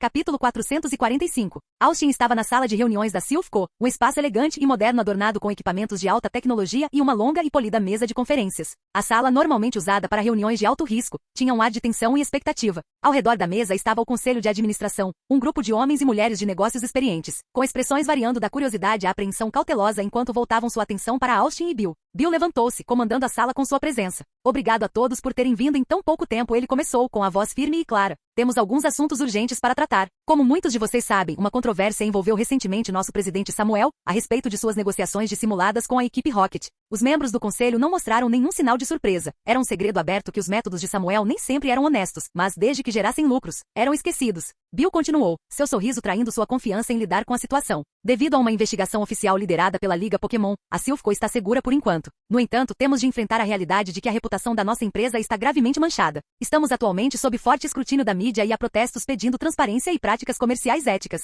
Ele fez uma pausa, deixando suas palavras serem absorvidas antes de prosseguir. O valor das nossas ações sofreu um impacto significativo e as nossas partes interessadas estão preocupadas. Precisamos de agir rapidamente para recuperar a confiança do público e estabilizar a nossa posição no mercado. Isto pode incluir uma auditoria completa das nossas contas, a revisão das nossas políticas de parceria e a garantia de total conformidade com todos os padrões legais e éticos em nossas operações. Um dos membros do conselho, um homem de olhar aguçado e expressão calculista, inclinou-se para a frente. E a nossa equipe de marketing? Eles não podem usar essa controvérsia a nosso favor? Bill suspirou, seu olhar varrendo a mesa. Não há muito que possamos fazer neste momento. Todos os meios de comunicação, tanto nacionais como internacionais, estão cobrindo a controvérsia. Já encerramos a posição de Samuel para nos distanciarmos, mas a mancha na nossa reputação permanece. Uma mulher na outra ponta da mesa com rosto severo e inflexível interveio. Precisamos considerar estratégias agressivas. Talvez redirecionar a atenção do público para o lançamento de um novo produto ou para um grande empreendimento filantrópico. Outro membro, um homem com um olhar frio e calculista, acrescentou. Também poderíamos explorar oportunidades para transferir transferir a culpa. Deve haver um bode expiatório, alguém mais abaixo na cadeia que possa assumir a responsabilidade por esta confusão. A discussão continuou com vários membros propondo táticas diferentes, nenhum demonstrando qualquer preocupação real com implicações éticas. O seu foco principal era salvar a imagem e os lucros da empresa, com pouca consideração pela transparência ou prestação de contas. O membro mais jovem, com olhos astutos e oportunistas, voltou-se para Austin. E o nosso novo recruta aqui? Certamente, ele tem algumas ideias novas para contribuir. Antes que Austin pudesse responder, Bill interveio rapidamente. O papel de Austin nisso será discutido mais tarde. Por enquanto, precisamos de estratégias imediatas e viáveis. Uma mulher com um sorriso frio propôs. Poderíamos alocar fundos a certas figuras influentes para defenderem-nos. Um pouco de persuasão nos círculos certos pode fazer maravilhas. Outro membro, com olhos estreitos e calculistas, sugeriu. Não vamos esquecer nossas conexões nos órgãos reguladores. Algumas conversas discretas poderiam aliviar a intensidade dessas investigações. Bill assentiu tomando notas, mas sua expressão permaneceu neutra, sem revelar nada. Todos esses pontos são válidos. Consideraremos cada sugestão e formularemos um plano de acordo. Austin, ainda em silêncio, sentiu um desconforto crescente. O distanciamento e as estratégias moralmente ambíguas em discussão contrastavam fortemente com os seus próprios valores. A sala do conselho fervilhava com uma mistura de curiosidade e ceticismo enquanto vários membros do conselho voltavam sua atenção para Austin, cada um expressando suas dúvidas e preocupações.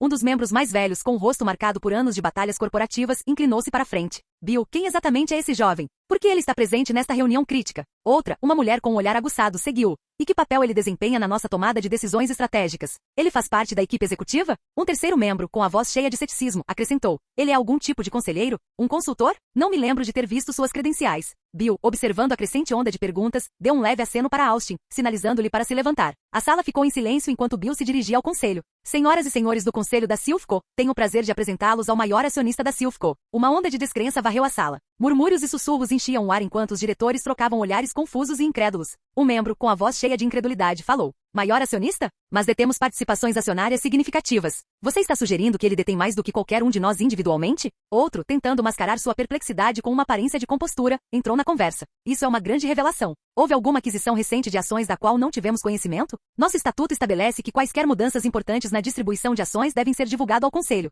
Austin ergueu a mão, sinalizando para Bill fazer uma pausa, enquanto se dirigia ao conselho com um tom calmo, mas assertivo. É bastante simples, na verdade. A Silphco, como um conglomerado multibilionário com inúmeras empresas subsidiárias, enfrentou um desastre de relações públicas. A revelação dos laços do nosso ex-presidente com a equipe Rocket levou a boicotes generalizados aos nossos produtos, que vão desde tecnologia a consumíveis. Vimos um êxodo em massa de funcionários em Canto, onde o impacto das atividades da equipe Rocket foi mais profundo, e isso se transformou em um movimento de solidariedade global, paralisando nossa capacidade operacional. Um diretor sênior interrompeu, a realização surgindo em seus olhos. Então, você capitalizou a queda no valor das ações? Você comprou as ações que estavam sendo vendidas após esse escândalo? Correto, Austin confirmou. Com os acionistas procurando se desassociar de uma empresa envolvida em polêmica, houve um desinvestimento significativo. Adquiri essas ações aproveitando o declínio da confiança do mercado e a resultante liquidez no mercado. A sala caiu num silêncio contemplativo enquanto os membros do conselho processavam esta informação. Eles recordaram a venda frenética de ações, a queda acentuada nos preços das ações e o pânico que tomou conta do mercado. A atmosfera na sala do conselho ficou tensa quando um dos membros, tentando compreender toda a extensão da situação, perguntou a Austin. Posso perguntar que porcentagem das ações você detém atualmente? Austin, com uma atitude calma, respondeu simplesmente. Tudo. Uma onda de confusão e descrença varreu a sala enquanto os membros trocavam olhares incrédulos, suas mentes lutando para compreender a afirmação de Austin. Do que ele está falando? Murmurou um dos diretores, sua voz cheia de ceticismo. Como se fosse uma deixa, uma série de notificações soou em seus telefones. Cada membro do conselho verificou suas mensagens, suas expressões mudando de confusão para choque.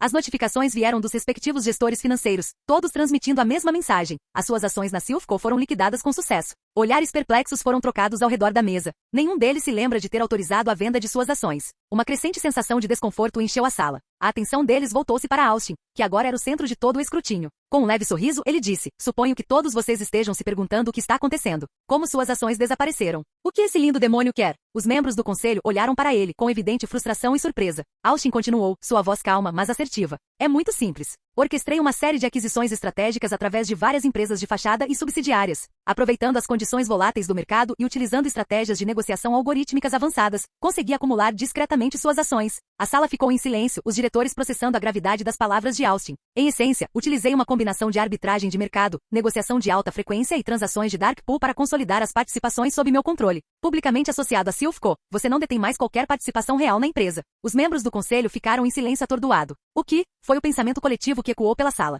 As ações de Austin foram ousadas, destemidas e aparentemente insanas. Ele sozinho mudou a dinâmica de poder de uma das empresas mais influentes do mundo Pokémon. A jogada ousada de Austin na sala de reuniões da Silph Co deixou todos atordoados e confusos, então aqui está uma explicação mais simples do que aconteceu. Aquisição de ações. Austin comprou discretamente todas as ações da Silph Co. Isso significa que ele comprou as partes da empresa que pertenciam a outras pessoas, tornando-o proprietário principal. Condições de mercado. Após o escândalo com o ex-presidente e a equipe Rocket, as pessoas estavam vendendo suas ações na Silph Co porque não queriam se associar a uma empresa em apuros. Isso fez com que os preços das ações caíssem significativamente. Liquidez no mercado. Com tantas pessoas vendendo suas ações, ficou mais fácil para Austin comprá-las. É como uma grande liquidação onde todos estão tentando se livrar de alguma coisa, então fica mais barato e fácil de comprar. Negociação algorítmica e transações Dark Pool. Austin usou programas de computador avançados para comprar ações rapidamente, sem atrair muita atenção. As transações de Dark Pool são bolsas privadas para negociação de títulos, não disponíveis abertamente ao público, o que o ajudou a manter suas ações sob o radar. Consolidação de participações. Ao comprar todas as ações, Austin essencialmente reuniu toda a propriedade em suas mãos. Ele se tornou o único tomador de decisões da Silph Co. Sinalizadores regulatórios. Apesar de sua onda de compras massiva, os métodos de Austin foram sorrateiros o suficiente para não alertar as autoridades financeiras, que poderiam ter parado ou investigado suas ações. Associação pública versus patrimônio real. Embora os membros do conselho ainda parecessem ao público como figuras importantes na Silph Co, eles na verdade não possuíam nada, já que Austin agora detinha todas as ações. Em resumo, Austin usou uma combinação de timing inteligente, métodos de negociação sorrateiros e o escândalo da empresa para assumir completamente o controle da Silph Co. Ele fez tudo isso discretamente, então, quando os membros do conselho perceberam o que havia acontecido, já era tarde demais. Agora, Austin detém todo o poder da empresa. Parágrafo MAC. Embora praticamente desconhecidos nas terras ao norte de Hoenn, Tylov são conhecidos nos trópicos e subtrópicos como os grandes colonos do mundo Pokémon. Não existe nenhuma ilha quente conhecida no mundo Pokémon grande o suficiente para conter uma árvore e vermes nos quais Tylov nunca tenha empoleirado. Embora sejam frequentemente expulsos por Pokémons nativos mais poderosos, a coragem com que lutam muitas vezes permitiu-lhes estabelecer-se como um dos Pokémons mais comuns da área, de onde quer que sejam expulsos por predadores superiores. Eles sempre retornarão para lutar por comida e orgulho outro dia. Mesmo nesta época de climas estáveis, a viagem de um Tylov individual pode ser facilmente confundida com a dos grandes exploradores navais de antigamente. A maioria pode afirmar ter circunnavegado a Terra pelo menos uma vez. Mas em tempos em que Atra enchia o céu com cinzas vulcânicas que obscureciam o sol, Tylov não conseguia encontrar nenhum lugar para pousar. Nesses anos terríveis, eles voaram através do frio congelante como Delibird, carregando orbes de chamas e ficando mais fortes até pousarem onde pudessem encontrar calor, em Sinnoh, perto da mesma montanha onde Atra havia entrado em erupção. Foram essas viagens que levaram Tylov ao norte até Sinnoh, e muitos outros Pokémon ainda por cima. Tylov é conhecido por comer ovos e sementes, mas seu sistema digestivo geralmente faz pouco mais do que drenar alguns nutrientes, deixando o Pokémon dentro dele muito vivo. Da mesma forma, as larvas de muitos Pokémons insetos se agarram a eles como parasitas. O Poké Radar de Sinnoh opera usando vestígios de DNA de Tylov para encontrar os Pokémons raros e estrangeiros que eles introduziram naquela terra e que se espalharam além da Montanha Stark e da zona de batalha. Capítulo 446. Não existe capítulo 446.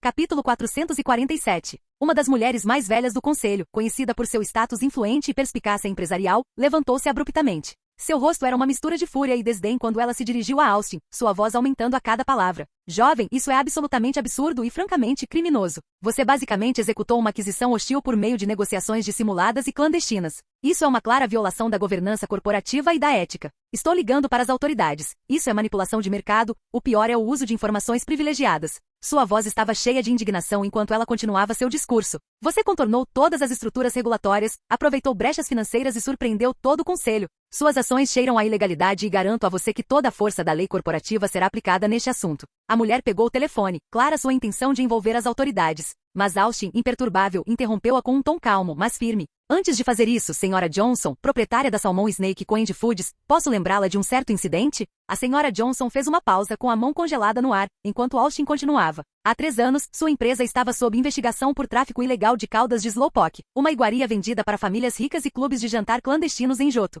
Se não me falha a memória, essa investigação foi misteriosamente interrompida, e os investigadores principais encontraram morte prematura. Austin deslizou uma pasta sobre a mesa, que se abriu revelando fotografias, relatórios e documentos relacionados à investigação. As evidências sugerem um encobrimento bem orquestrado, provavelmente envolvendo incentivos financeiros substanciais e possivelmente meios ainda mais nefastos, afirmou Austin, com os olhos fixos nos da Sra. Johnson. Acredito que a polícia acharia este caso ressuscitado bastante interessante, especialmente à luz da recente repressão à corrupção corporativa e ao comércio ilegal de vida selvagem. A ameaça nas palavras de Austin era clara e inconfundível. A Sra. Johnson, seu rosto agora uma máscara de raiva controlada, sentou-se lentamente, olhando para Austin. O restante dos membros do conselho assistiu em um silêncio atordoado, percebendo a extensão da preparação de Austin e a influência que ele detinha. Austin, mantendo sua atitude serena, voltou sua atenção para outro membro do conselho, um homem conhecido por seu extenso império de cassinos. Sr. Daniels, proprietário do Goldenrod Cassino Royale, Celadon City Slots e do Olivine Oceanfront Resort, entre outros, Austin começou com a voz firme. O Sr. Daniels, claramente nervoso com a mudança de foco em sua direção, mexeu-se desconfortavelmente na cadeira. Há 2 meses, seus cassinos foram submetidos a uma auditoria regulatória por suspeita de serem canais para uma operação de lavagem de dinheiro em grande escala em Johto, continuou Austin. No entanto, essa investigação foi interrompida abruptamente quando mudanças legislativas foram aprovadas, legalizando efetivamente certos fluxos de caixa questionáveis no setor de cassinos. Austin fez uma pausa, permitindo que a implicação de suas palavras fosse absorvida. Agora, deixe-me perguntar o seguinte: como você acha que o público reagiria se soubesse que essa manobra legal estava na verdade facilitando o canal de dinheiro lavado para empresas de fachada? Estas empresas fantasmas têm adquirido terras locais em nome de indivíduos inexistentes com o único propósito de construir empreendimentos desnecessários, criando cidades fantasmas para reduções de impostos, inflando artificialmente os valores das propriedades e manipulando as leis de zoneamento municipal. A sala de reuniões ficou repleta de um silêncio tenso enquanto as acusações de Austin pairavam no ar. O Sr. Daniels, com o rosto agora pálido, ficou sem palavras. Essas ações não apenas violam os estatutos contra a lavagem de dinheiro e as regulamentações imobiliárias, mas também têm implicações profundas nas economias e comunidades locais, acrescentou Austin em tom firme, mas controlado. O Sr. Daniels olhou ao redor da sala, procurando um aliado, mas não encontrou nenhum.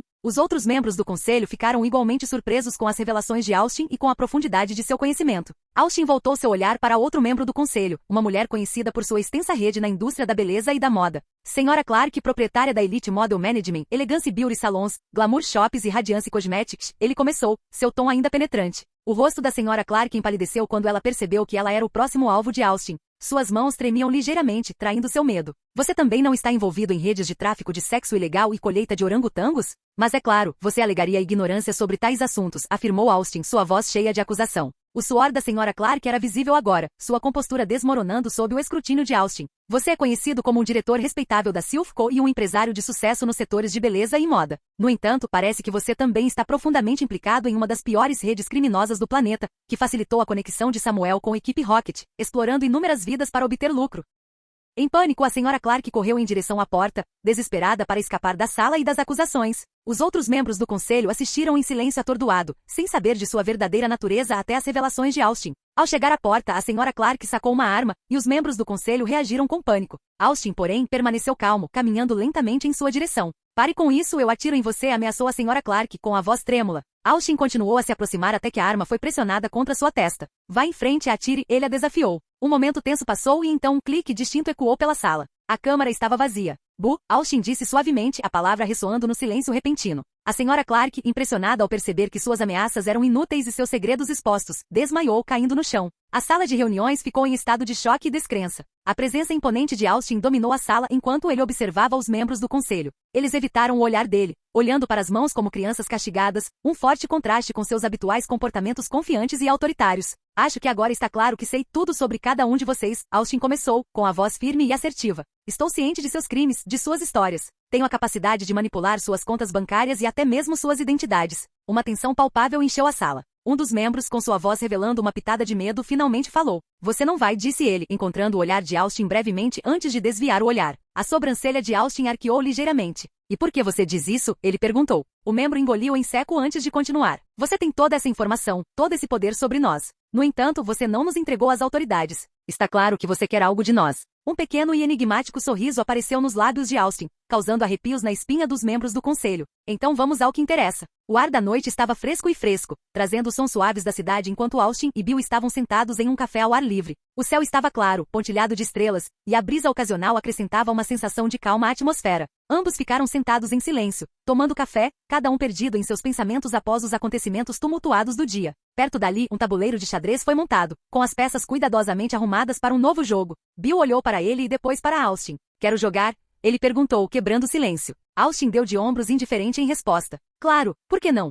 Ele respondeu, movendo-se em direção ao tabuleiro de xadrez. Eles assumiram suas posições na mesa, com Austin jogando com as brancas e Bill jogando com as pretas. Quando começaram a mover as peças, Bill ergueu os olhos pensativamente. Posso te perguntar algumas coisas enquanto brincamos? Ele perguntou, sua expressão séria. Sim, Austin respondeu. O tabuleiro de xadrez estava entre eles sob o céu noturno, as luzes do ambiente do café lançando um brilho suave nas peças. Austin abriu o jogo com peão para E4, preparando o terreno para uma partida estratégica. Por que você fez isso? Bill perguntou, não se referindo apenas ao movimento de xadrez, mas a algo mais profundo, enquanto contra-atacava com o peão para C5. O que? Austin perguntou, jogando Knight do F3, seu foco dividido entre o jogo e a conversa. Você tinha o poder de arruinar cada um dos membros do conselho hoje. Mesmo assim, você os deixou viver, disse Bill, contemplando seu próximo movimento antes de avançar seu cavalo para C6. Austin moveu seu peão para I4, com os olhos ainda no tabuleiro. Eu não os deixei sair, eu os acorrentei, respondeu ele, em tom prosaico. Como? Bill perguntou, pegando o peão de Austin com o seu. Simples na verdade. Eles me conhecem, me temem e agora administrarei suas empresas como quiser, explicou Austin, capturando o peão com seu cavalo. Cabeças de marionetes, observou Bill, empurrando seu peão para D6. Exatamente, Austin concordou, movendo seu cavalo para C3. Por quê? Bill perguntou, seu bispo deslizando para o G7. Austin mudou seu bispo para I3. Você conhece os vazios de mercado? É um conceito em que uma empresa atende a uma demanda, mas quando ela desaparece, outras correm para preencher esse espaço. Bill assentiu, começando a compreender a estratégia de Austin. Entendo. Esses membros do conselho são criminosos, mas se simplesmente os derrubássemos, outros tomariam seus lugares. Há sempre uma cadeia de oferta e demanda. Austin assentiu. Certo. Ao manter o controle sobre essas empresas, evito esse vazio. Podemos então orientar o mercado para melhores práticas. Bill moveu seu cavalo para F6, imerso em pensamentos. Então, de certa forma, você está manipulando o mercado para um bem maior. Austin recostou-se, considerando seu próximo movimento. Exatamente. Austin mudou seu bispo para B4, com o rosto pensativo enquanto considerava a pergunta de Bill. Como você pode ter certeza de que não acabará como eles? Bill perguntou, referindo-se aos membros corruptos do conselho, enquanto rocava seu rei. Com um suspiro suave, Austin reposicionou seu bispo em B3. Não sei, admitiu ele, a sua honestidade refletindo o peso da responsabilidade que agora carregava. Bill, parando para estudar a expressão de Austin, avançou seu cavalo para A5. Você não sabe? Austin respondeu com um peão para I5, encontrando o olhar de Bill. Estou ciente das minhas limitações. Não posso garantir que salvarei a todos ou criarei um mercado perfeito. E não posso dizer que o poder e o dinheiro não me corromperão. Afinal, sou humano. Sua voz estava tingida com uma mistura de determinação e humildade. Bill, agora movendo seu cavalo para E8, ofereceu alguns conselhos. Às vezes você tem que falar com confiança, Austin. Austin capturou o bispo de Bill com o seu, colocado em F7. Há uma diferença entre arrogância e confiança. Bill respondeu pegando o bispo com sua torre. Isso é verdade, mas apenas se você não puder respaldar suas afirmações. Você pode, Austin? Você pode realmente fazer uma mudança para melhor? O cavalo de Austin mudou para I6. Acredito que posso. Posso regular essas empresas corruptas e até mesmo destruir certas cadeias prejudiciais de oferta e demanda. Tomemos como exemplo as caudas do Slowpoke. Posso investir em biotecnologia para criar alternativas cultivadas em laboratório. Uma vez que isso esteja em vigor, o comércio ilegal irá diminuir. Mas há uma chance de que a demanda pelo produto autêntico aumente, apontou Bill, capturando o cavalo de Austin com seu peão. Austin sorriu, capturando a rainha de Bill com a sua. Então cuidarei da demanda restante. Eliminarei o câncer que persiste. Bill fez uma pausa, percebendo que o jogo de xadrez refletia a conversa deles. Austin estava em uma posição vencedora, tanto no conselho quanto em seus planos para Silphco, mas isso ainda não responde à minha pergunta. Quem irá mantê-lo sob controle? A resposta de Austin veio com confiança. Você, Yellow e Green. Yellow pode combinar com minha força, Green com minhas táticas e você com minha inteligência. Bill engoliu em seco, incapaz de encontrar falhas nas palavras de Austin. As declarações carregavam um certo ar de arrogância, mas estava claro que Austin poderia apoiá-las. Isso não foi apenas arrogância, foi confiança. A força de Austin e o perigo que ele representava eram inegáveis, tornando-o uma força formidável em qualquer situação. Eu realmente odiaria ser seu inimigo, disse ele com uma mistura de respeito e apreensão. Austin riu. Eu também não gostaria de ser meu inimigo. Quando o jogo terminou, Bill se levantou com um brilho brincalhão nos olhos. Vamos entrar. Quero outro pedaço de bolo. Austin ergueu uma sobrancelha. Você acabou de pegar 5 peças. Mas é Cheesecake, disse Bill com um sorriso. Austin balançou a cabeça, divertido. É justo. Vamos pegar aquele Cheesecake. Parágrafo Mac. As duas caudas longas e estreitas do Sevlov e a sua visão notavelmente aguçada deram-lhes uma precisão perfeita, uma capacidade que os humanos há muito desejam explorar. As primeiras forças aéreas eram frequentemente compostas por Sevlov, que lançava voltor do céu informações de tropas inimigas ou nos pontos fracos dos castelos. É por esta razão que se diz frequentemente que os castelos em Oin se assemelham mais a fortificações do que aos pagodes das terras vizinhas. No entanto, a precisão perfeita de Sevlov foi considerada por muito tempo uma figura de linguagem. Eles eram um Pokémon comum, não um herói mítico. E certamente sua precisão tinha algum limite. Foi só depois de disparar inúmeras sondas através do mar de estrelas e errar que, em desespero, o chefe do Centro Espacial Mosdep decidiu tentar treinar um bando de Sevlov para mirar sondas espaciais. Embora o calor gerado pelo lançamento do foguete tenha chamuscado gravemente suas asas e nocauteado metade delas, eles lançaram a primeira sonda espacial a fotografar a Lua com sucesso. Melhorias nos trajes espaciais dos Pokémon tornaram esses lançamentos muito mais seguros nos anos mais recentes. As sondas apontadas por Sevlos de Mosdep fotografaram a maior parte do sistema solar, mas também chamaram a atenção de Deuxis, que atacou o centro espacial há cerca de uma década para proteger os segredos do espaço sideral. Somente os bravos sacrifícios e a habilidade militar do corpo de Mira Sevlov, juntamente com alguns trajes espaciais bem improvisados, salvaram a astronomia em um ainda ruína absoluta. É a salvação do esporte da batalha Pokémon que Sevlov é incapaz de aprender técnicas como Share Code ou Guillotine, que nocauteiam Pokémon instantaneamente, pois se pudessem, nenhum outro Pokémon seria capaz de revidar. Em vez disso, apesar da sua velocidade e precisão supremas, estes canhões de vidro apontam para as estrelas. Capítulo 448. 10 anos antes dos dias atuais? O inverno chegou à cidade de Viridian, deixando tudo branco de neve. A cidade, geralmente movimentada, agora parecia uma cena de conto de fadas sob o céu noturno. Luzes brilhantes envolviam os edifícios, fazendo as sombras dançarem nas ruas nevadas. O ar estava repleto de cheiros de chocolate quente e sons de pessoas se divertindo, além do toque ocasional de sinos de um trenó. Nos becos, o Melto magro apareceu. Ele era uma sombra do que costumava ser. Seu casaco não brilhava mais e seus olhos verdes pareciam desesperados. Ele caminhou cuidadosamente em direção a uma mulher de aparência rica. A senhora Lockwood era conhecida por sua riqueza. Ela usava um casaco de pele e um chapéu elegante com um broche brilhante. Seu cabelo loiro estava perfeitamente penteado e ela parecia alguém importante. Melto, esperando por alguma gentileza, ronronou perto dela. Mas ela reagiu com desgosto. Show, sua criatura imunda! Ela gritou, balançando a bolsa para ele. Melto rapidamente voltou para as sombras. Lá dentro, Melto pensou. Por que eles não percebem que estou apenas com fome e com frio? Não tenho intenção de fazer mal. Ele sentia falta dos dias em que era cuidado, mas agora tinha que se defender sozinho. Enquanto isso, a senhora Lockwood pensava. Essas ruas estão piorando. Não consigo nem dar um passeio sem esbarrar em algum animal de rua. Ela não entendia por que as pessoas deixavam seus animais de estimação vagarem livremente e se tornavam um incômodo. No abraço frio do beco, Melto encolhia-se contra uma parede de tijolos, segurando as escassas migalhas de pão que conseguirá recolher. Seus olhos, agora vidrados pelas lágrimas não derramadas, mergulhavam em seu próprio mundo. Cada mordida era uma lembrança amarga de sua fome e solidão. Seus pensamentos voltaram às decisões anteriores, aos anos que passou aprendendo a linguagem humana em uma tentativa infrutífera de impressionar Melzi. Se ao menos.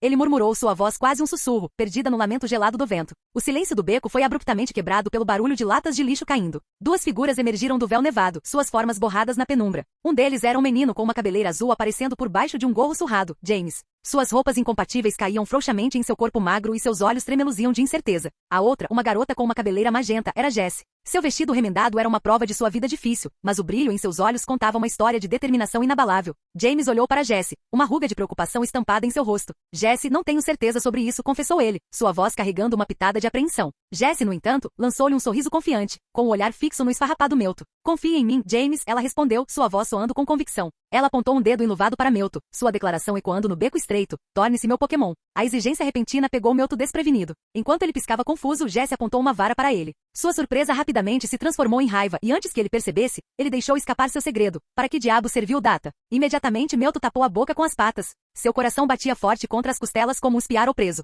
James e Jessie trocaram um olhar, os olhos arregalados de descrença antes de voltarem o olhar para Melto, gritando em uníssono. Um Pokémon falante. Ele não. Melto gaguejou, sua mente girando enquanto procurava uma desculpa. Quero dizer miau, miau. Ele tentou imitar os sons de um Melto comum, mas o estrago estava feito. As crianças não estavam acreditando. Vamos, fale logo. Você acabou de falar, não foi? Jessie cutucou-o, estreitando os olhos. Você está enganado, eu garanto. Apenas um miado estranho, argumentou Melto, reforçando cada palavra que pronunciava. Ele podia sentir a parede fria de tijolos contra seu pelo, a compreensão de que estava encurralado. James ainda estava em choque, murmurando para si mesmo. Um Pokémon falante, seremos famosos. Enquanto isso, os olhos de Jessie brilharam com avareza, cifrões praticamente dançando em suas pupilas. Seus lábios se curvaram em um sorriso malicioso enquanto ela olhava para o encurralado Melto.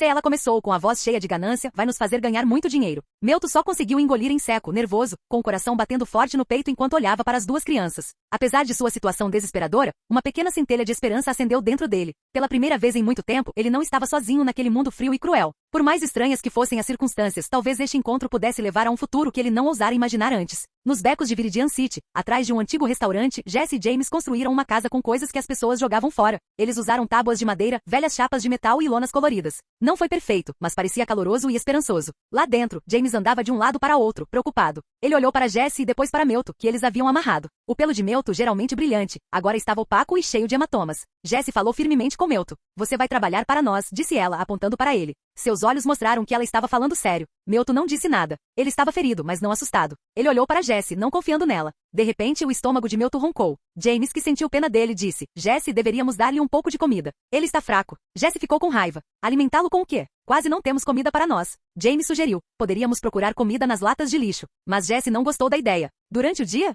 seríamos expulsos. Todos ficaram em silêncio, ouvindo a neve batendo no telhado. Todos estavam pensando em sua situação difícil. Poderíamos usar nosso dinheiro de emergência, disse ela, olhando para um pequeno pote com um pouco de dinheiro dentro. Mas James não conseguia acreditar. Isso é para emergências reais, como se ficarmos doentes ou algo assim. Jessie olhou para Meuto. Se o ajudarmos agora, talvez ele possa nos ajudar a ganhar dinheiro suficiente para comprar comida. Não vale a pena? James estava prestes a discutir, mas então Meuto falou. Não precisamos todos de comida, ele disse. Suas palavras simples os fizeram pensar. Jessie e James olharam para Meuto, surpresos ao ouvi-lo falar. Meuto sentiu uma estranha conexão com eles e suas lutas. Então, qual é o plano para ganhar dinheiro? Ele perguntou. Ele estava curioso, mas também um pouco desafiador, embora estivesse amarrado. Ao amanhecer na cidade de Viridian, o silêncio habitual foi substituído por um burburinho crescente de expectativa. Uma multidão se reuniu na praça central da cidade, com os olhos voltados para duas crianças pequenas, Jessie e James. A dupla havia prometido um espetáculo que mudaria para sempre a forma como os treinadores se comunicavam com seus Pokémon, e agora eles estavam no coração da cidade, ansiosos para provar seu valor. Senhoras e senhores, treinadores de todas as idades, soou a voz de Jessie, perfurando o frio da manhã. Hoje, trazemos a vocês uma inovação revolucionária, a capacidade de ensinar seus Pokémon a falar. A multidão não ficou impressionada, e os murmúrios de ceticismo ficaram mais altos.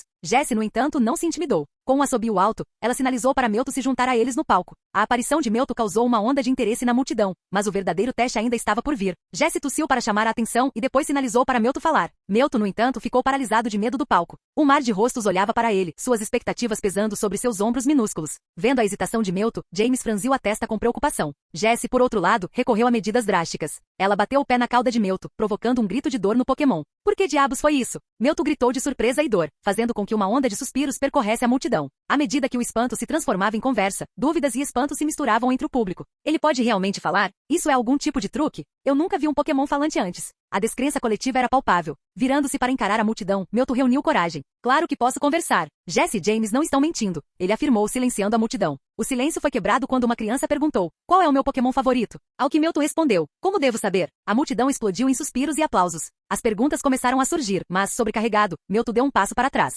Aproveitando a oportunidade, James rapidamente tirou Meuto do palco. Jessie permaneceu, com os olhos brilhando de vitória enquanto se dirigia à multidão. Ensinamos Meuto a falar, ela proclamou com orgulho, e por apenas 500 Pokédolars, podemos ensinar seus Pokémon também. Suas palavras geraram um frenesi enquanto treinadores ansiosos avançavam com Pokédólares e Pokébolas nas mãos. Mais tarde naquela tarde, de volta à sua casa improvisada, o trio se viu festejando com pizza, um luxo que não desfrutavam há anos. Jessie e James agradeceram a Meuto por sua cooperação e ele corou, uma pitada de orgulho transparecendo em sua bravata típica. Enquanto eles se sentavam em torno de sua humilde refeição, Meuto expressou sua curiosidade. Qual é o plano com todas essas Pokébolas? Jessie respondeu com um tom indiferente. Conheço alguém que compraria de nós. James e Meuto trocaram olhares preocupados. Mas isso não é crime? Vamos para a cadeia por isso? Meuto perguntou, sua voz cheia de ansiedade. Jessie os tranquilizou. Não partiremos antes do final do mês. Não vamos ficar por aqui tempo suficiente para sermos pegos. Nem James nem Meuto pareceram particularmente confortados com as palavras dela, mas optaram por seguir o plano. Afinal, era a única saída para a vida difícil que levavam. A cidade de Viridian era um lugar de fortes contrastes. As avenidas cintilantes do centro da cidade, repletas de compradores movimentados e turistas impressionados durante o dia, gradualmente se transformaram no ponto fraco da cidade à medida que o anoitecer caía. Foi nessa parte mais sombria da cidade que Jessie se aventurou enquanto a noite descia. Seu destino era um estabelecimento modesto escondido no coração dos becos labirínticos da cidade. Uma pitoresca loja de penhores, marcada apenas por uma placa simples e desbotada que dizia dinheiro em troca de mercadorias, servia de santuário para todas as coisas descartadas e indesejadas.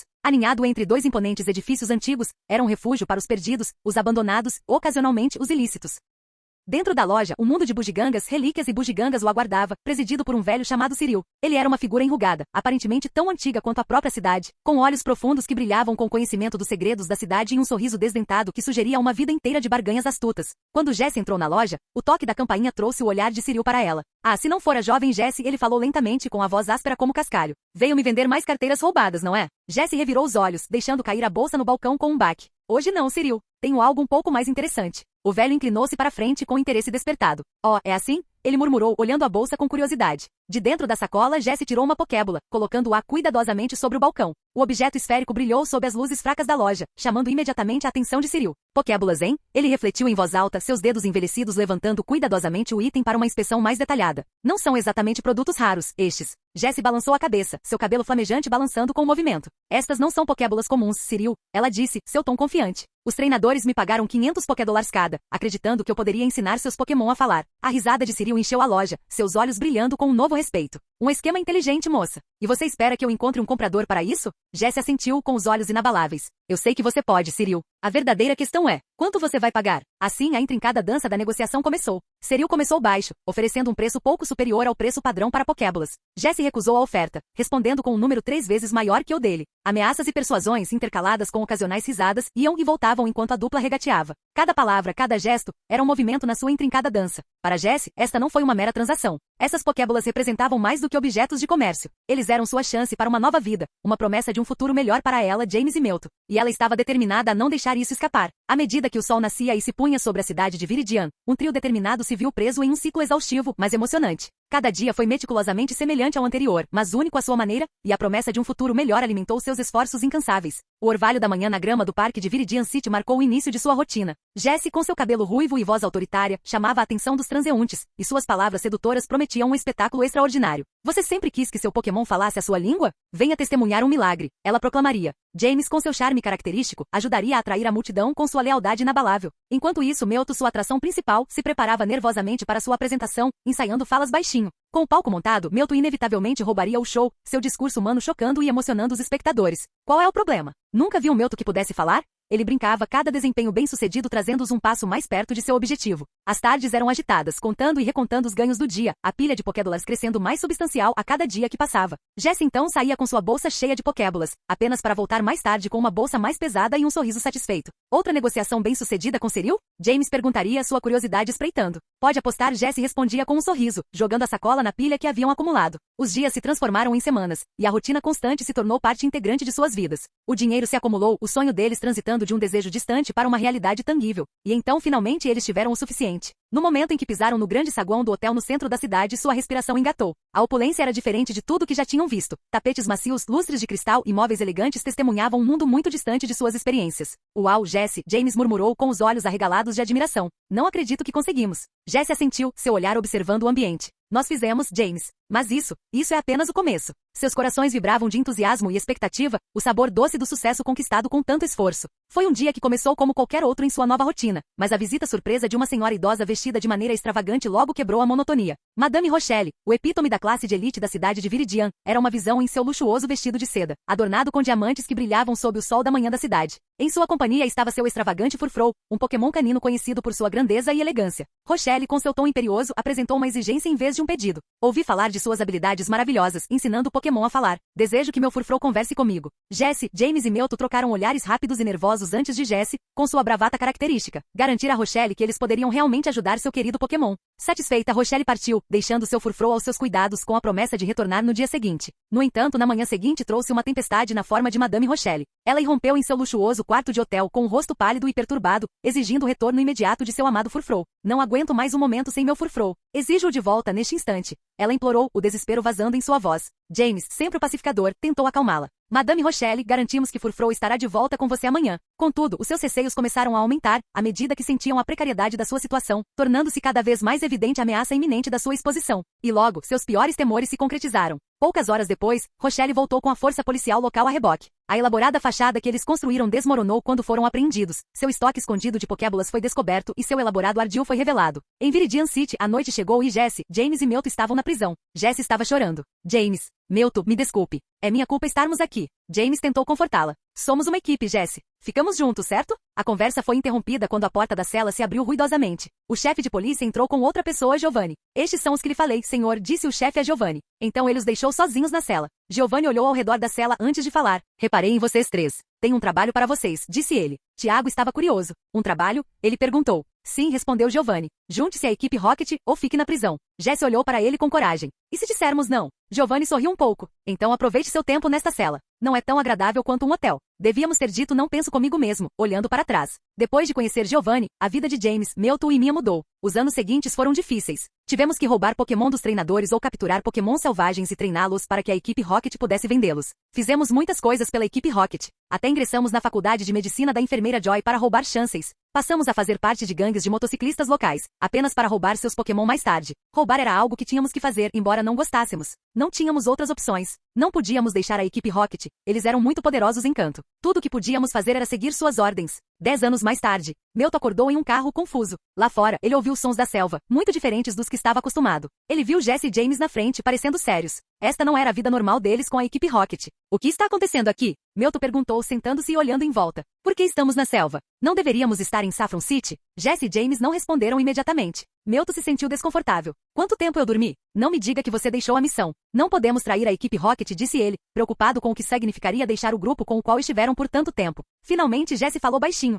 Eu encontrei minha mãe, Mewtwo. Parágrafo MAC. Para os partidários de Kyogre na Grande Guerra Eterna que literalmente molda Oen, Vingu também é conhecido como Pássaro da Vitória. Vingu passa seus dias voando sobre o oceano aberto ou sobre os perpétuos campos de batalha entre a terra e o mar, chamados de praias. Sempre que um Vingu selvagem é levado para o interior pelas correntes de vento ou simplesmente explora muito longe naquela direção, ele é quase sempre abatido e morto por adoradores de Groudon, que temem seu uso em reconhecimento e espionagem e os desprezam por serem Pokémons de água. Afinal, a equipe Aqua e seus antecessores historicamente usaram espiões Vingu, embora fossem muito melhor treinados em furtividade do que seus colegas selvagens. Vingu é chamado de Pássaro da Vitória porque o único momento em que eles podem se aventurar ilesos para o interior é depois que o mar triunfa sobre a terra em batalha. Sem mais ninguém capaz de derrubá-los dos céus, suas longas asas brancas e listradas de azul assumem o caráter de uma bandeira de triunfo, voando triunfantemente sobre o lar de um inimigo derrotado que não pode oferecer mais resistência. Mas embora os Pokémons e os treinadores que lutam por Kyogre e Groudon travem guerras repetidas vezes, o mar apenas ganha ou perde território, nunca desaparece ou se torna forte o suficiente para engolir o inteiro. Até que as forças de Groudon se reagrupem e rejuvenesçam, os corsários vitoriosos saqueiam à vontade, e ninguém se sai melhor do que Vingu, os grandes piratas do mundo aviário. Enquanto cidades inteiras com seus exércitos derrotados se movem para o interior para sobreviver, esses Pokémon aproveitam a oportunidade para saquear tudo, desde joias valiosas até enfiar bolas em seus longos bicos. E então os Vingu levam seu saque embora, seja para resgatá-lo por comida ou para forrar seus ninhos opulentos, e esperam pela próxima conquista da água. Capítulo 449. Na região de Kanto, um deserto aparentemente pacífico conhecido como Demorose Mirkwood fica escondido do mundo, cercado por imponentes árvores antigas chamadas Monarch Firs. Estas árvores colossais, quase desaparecendo na história, criam um véu misterioso em torno da floresta, protegendo-a do olhar da civilização. O Morose Mirkwood costumava ser um projeto para salvar os Monarch Firs, iniciado por Giovanni quando ele era ministro da Defesa. A maioria das pessoas achou que era uma ótima ideia proteger as árvores antigas. Sem que eles soubessem, o projeto de conservação era na verdade um disfarce para as atividades secretas de Giovanni e da equipe Rocket. Eles construíram uma instalação escondida, chamada de Instalação de Deus, nas profundezas da floresta. Esta instalação foi habilmente situada em uma antiga mina de sal abandonada, mascarando suas verdadeiras intenções do mundo exterior. Em um dia escuro e nublado, um SUV freou bruscamente na beira de uma floresta enevoada. Os faróis cortavam a névoa como espadas fantasmagóricas. Jesse, James e Mewtwo saíram do veículo, com os rostos numa mistura de nervosismo e medo. Jesse, vestindo uma camisa branca justa, calça preta e um sobretudo vermelho brilhante, olhou para a floresta. Seus olhos eram como um mar tempestuoso, cheio de preocupação. James, em seu uniforme escuro da equipe Rocket, estava ao lado dela. Seu cabelo azul profundo esvoaçava levemente ao vento frio. Eu não gosto deste lugar, James disse calmamente, olhando para as árvores gigantes que o faziam se sentir tão pequeno. Jesse olhou em volta, o rosto tão sério quanto a floresta escura ao redor deles. Sim, é tão assustador quanto uma reunião de Pokémon do tipo fantasma, disse ela, sua voz ecoando o medo da floresta silenciosa. Mewtwo, com o pelo eriçado, estremeceu e concordou silenciosamente. Eles caminharam mais fundo na floresta, seguindo um mapa antigo e desgastado. Eles chegaram a um local cercado por fita policial, marcando o local de um terrível acidente, um carro queimado, cuja cor antes brilhante agora é uma triste lembrança da tragédia. Nós estamos no lugar certo? Mewtwo sussurrou. Então, uma voz fria, mas familiar, respondeu por trás. Sim, você é. Sabrina saiu das sombras, o cabelo balançando levemente com a brisa. Jesse, James e Mewtwo ficaram tensos, prontos para qualquer coisa. Sabrina revirou os olhos com a reação deles. Relaxe. Doflamingo me enviou, disse ela. A menção de Doflamingo deixou Jesse e James ainda mais tensos, enquanto Mewtwo soltou um suspiro, embora ainda inquieto. Sabrina então lhes mostrou uma adaga preta, que apareceu do nada. Ela jogou para James, que o pegou com habilidade. O trio olhou para a adaga com admiração, sua ponta afiada refletindo seus rostos preocupados. O que é isso? Jesse perguntou, com os olhos fixos na lâmina escura. É uma adaga, respondeu Sabrina, com a voz fria e firme. Jesse respondeu com uma pitada de sarcasmo. Posso ver isso. Mas por que precisamos disso? Para proteção, respondeu Sabrina, com o rosto ilegível na penumbra da floresta. Proteção contra o quê? James perguntou, sua voz baixa e cheia de preocupação. Algo dentro da base, disse Sabrina simplesmente, suas palavras carregadas de perigo não dito. Mewtwo, com o pelo arrepiado, perguntou com a voz trêmula. Você pode nos ajudar com isso? Sabrina balançou levemente a cabeça. cabeça, um sorriso misterioso nos lábios. O destino não precisa de mim, e não vejo meu destino alinhado com o seu. Confuso, Mewtwo pressionou. O que isso significa? Isso significa que não. Sabrina respondeu bruscamente, e então desapareceu tão repentinamente quanto apareceu, misturando-se à floresta escura. Um vento frio soprava por entre as árvores enquanto Jessie, James e Mewtwo se entreolhavam, percebendo a gravidade de sua tarefa. Deveríamos entrar? Mewtwo perguntou com a voz trêmula. Os olhos de Jessie endureceram com determinação. Minha mãe está aí. Tenho que ir, declarou ela. James assentiu em concordância silenciosa, mostrando seu apoio. Enquanto Jessie caminhava pelos restos de um caminho que levava mais fundo na mina subterrânea, era difícil afastar uma sensação enervante de pavor. A área estava desprovida de qualquer vida, inquietantemente silenciosa. A única indicação de vida era um brilho fraco que emanava de dentro da mina. Não há ninguém por perto, observou Mewtwo, nenhum Pokémon, nem humanos. Isso é estranho, Jessie refletiu, ciente de que normalmente haveria Pokémon selvagens dentro do alcance de detecção de Mewtwo. Era quase como se a mina estivesse prendendo a respiração junto com eles. Admitindo que estavam sozinhos, Jessie acendeu a lanterna. Seu feixe frio balançava à medida que ela avançava mais fundo na mina, de onde vinha a luz fraca. É que eu pisei em alguma coisa. Mewtwo gritou. Jessie apontou a lanterna para Mewtwo. Ele semicerrou os olhos, protegendo-os da luz brilhante. Jessie ajustou rapidamente o feixe. A pata de Mewtwo estava tingida de vermelho. Olhando para sua pata com uma expressão de desgosto, ele disse, nojento. O feixe de Jessie varreu o chão. Uma grande poça de líquido vermelho se espalhou pela superfície rochosa, infiltrando-se nas rachaduras e fendas como um lago escuro e sinistro. Querido meu, Jessie sussurrou enquanto o raio caía sobre os restos do esqueleto de um Charmander, congelado em uma postura de terror eterno. Mewtwo pulou, garras cravadas na perna de Jessie quando viu o olho em decomposição do Charmander olhando para eles. Ele se agarrou à perna de Jessie e ela o sentiu tremer, apenas para perceber que o tremor era dela. Ela estava hiperventilando e tinha dificuldade para se manter estável. Mewtwo aproximou-se dele cautelosamente e depois cutucou com uma pata. Ele não é uma ameaça, ele está morto. Uma pequena figura jazia esparramada a poucos metros de distância, os restos carbonizados do esqueleto de um Charmander enterrados no solo rochoso. Seus ossos minúsculos e delicados estavam enegrecidos por um fogo intenso, visivelmente deformados e inchando grotescamente. Antes que Jessie pudesse processar a visão horrível, uma explosão repentina e inesperada irrompeu dos restos inchados. Jessie e Mewtwo foram banhados por uma mistura perturbadora de sangue envelhecido e cinzas, a explosão os deixando em um silêncio atordoado. James apontou para o que Jessie inicialmente pensou ser uma pedra caída. Relutantemente, ela apontou a lanterna para ele. Pelos deuses! Os restos do esqueleto de uma figura humana, ainda vestida com os restos de um jaleco chamuscado, estavam encostados na parede acidentada da mina. O vazio no abdômen permitiu que o facho da lanterna passasse sinistramente através dele. No entanto, quando os olhos de Jessie penetraram na cena, a frágil estrutura desmoronou de repente. O esqueleto caiu no chão em uma pilha inquietante e se desintegrou diante de seus olhos, transformando-se em uma fina camada de cinzas que cobriu o chão em uma lembrança sombria do que um dia foi.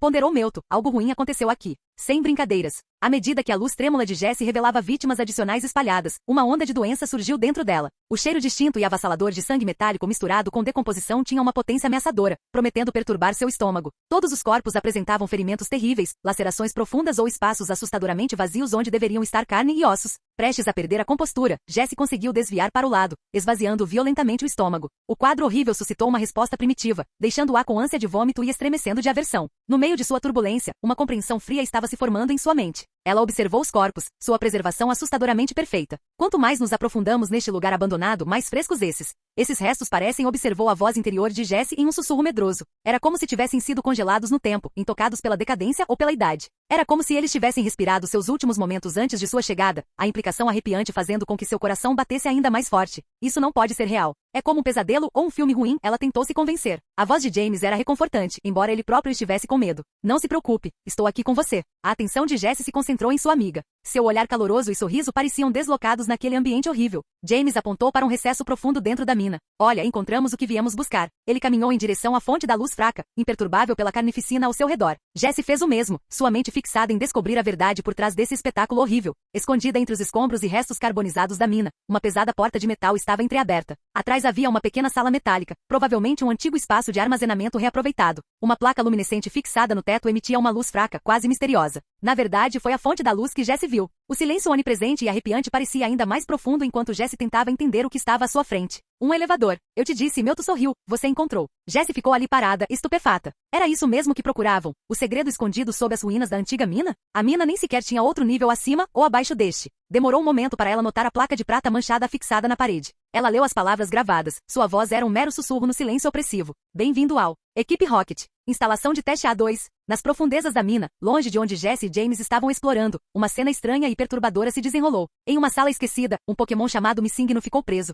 Era uma massa de pixels e sons confusos, uma criatura defeituosa que não parecia pertencer ao mundo natural. A forma de Missingno continuou mudando, nunca permanecendo a mesma por muito tempo. Era como uma criatura em constante dor, incapaz de encontrar a paz. Ele continuou batendo contra as barras de sua jaula, fazendo barulhos altos e ecoantes que enchiam os túneis subterrâneos. De repente, Missingno parou de se mover. Ouviu vozes fracas dizendo, mate-me, as vozes de um homem, uma mulher e uma criança, cheias de dor e desespero. A criatura pareceu congelar ao ouvir essas palavras, como se tentasse entendê-las. Na frente de Missingno havia uma pesada porta de aço velha e desgastada. Nesta porta havia uma etiqueta que dizia Projeto Eva. O nome parecia pairar no ar, tornando a sala ainda mais estranha. À medida que as vozes continuavam, Missingno emitia sons estranhos e distorcidos, como uma mistura de ruídos estáticos e distorcidos. Começou a se mover de forma mais selvagem, como se estivesse chateado ou perturbado pelas vozes. Em uma cena que parecia saída de um filme de terror, Missingno se contorceu e se virou na frente da porta. Ele emitia sons agudos e estalidos, o que poderia ter sido sua forma de tentar se comunicar ou talvez sua forma de mostrar que queria proteger o que quer que estivesse atrás da porta. Mesmo que a sala estivesse escura e assustadora, Missingno permaneceu perto da porta, sua forma estranha e defeituosa atuando como um guarda para os segredos escondidos por trás do Projeto Eve. Parágrafo MAC.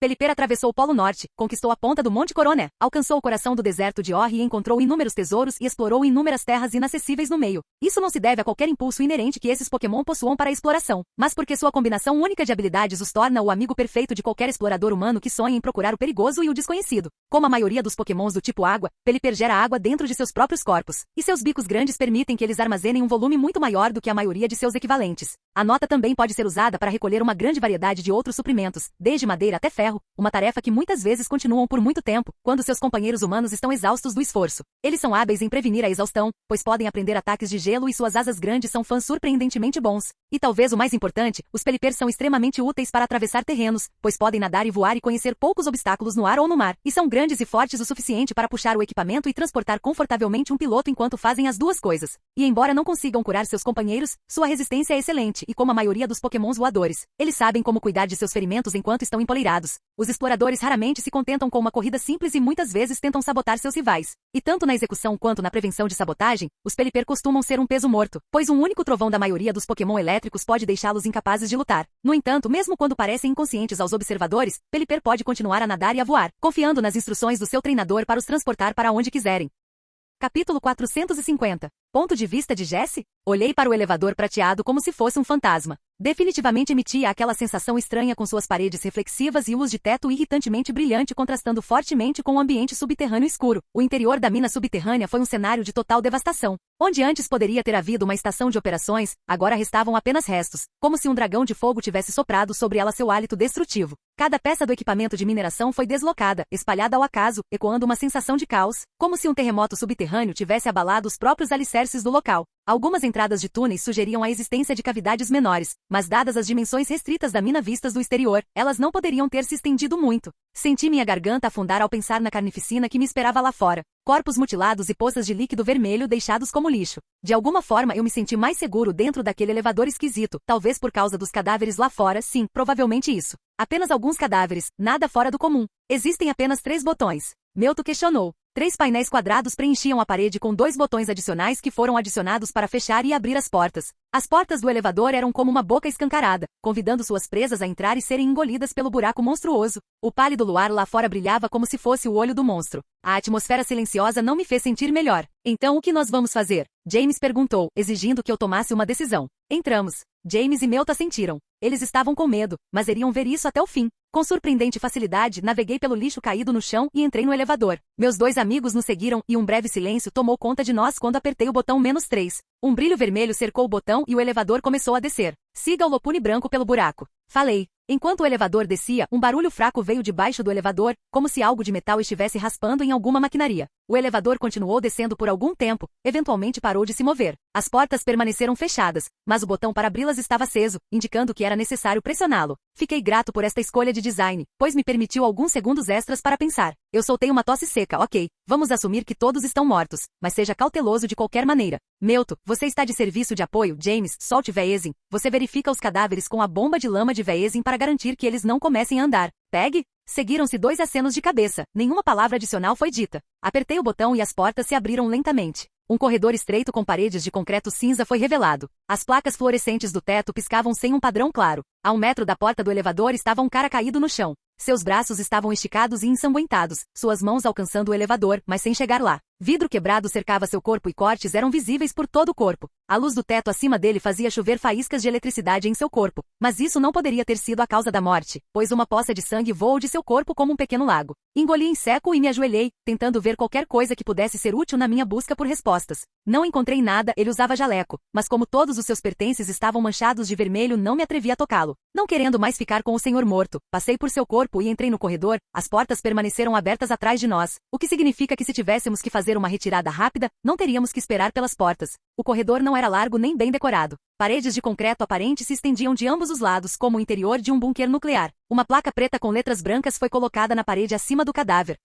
Dei uma olhada rápida tentando ignorar tudo ao seu redor. Piso -3, investigação avançada. Bloco A, refeitório, células vivas. Bloco B, laboratório 1, laboratório 2. Bloco C, laboratório 3, laboratório 4, laboratório 5. Bloco D, comunicação. Bloco E, gabinete do Dr. Redburn. Todas as setas apontavam na mesma direção, me dizendo para seguir o caminho bem à nossa frente. Ok, vamos tentar encontrar o escritório de Redburn. O cara parece importante, então pode ter algo útil para nós. Ajoelhei-me e guardei a lanterna e a pokébola. Peguei a faca e me levantei. Fiz algumas oscilações experimentais. O peso familiar da faca era bom em minhas mãos, como um velho amigo distante. Eu normalmente usaria meus Pokémon, mas estando em um espaço pequeno e fechado como esse eu não queria correr o risco de ficar indefeso. Gente, esse lugar me dá web jab. Não, merda. Eu disse como se estivéssemos em um pesadelo neste momento. Podemos, por favor, nos mudar? James interrompeu e apontou para o cara morto na frente do elevador. Ou ter essa conversa em outro lugar. Balancei a cabeça e gesticulei para James assumir a liderança. Com passos cautelosos, James se moveu na frente do nosso pequeno grupo e começamos a marchar pelo corredor. Felizmente não tivemos que esperar muito antes de encontrar algo útil.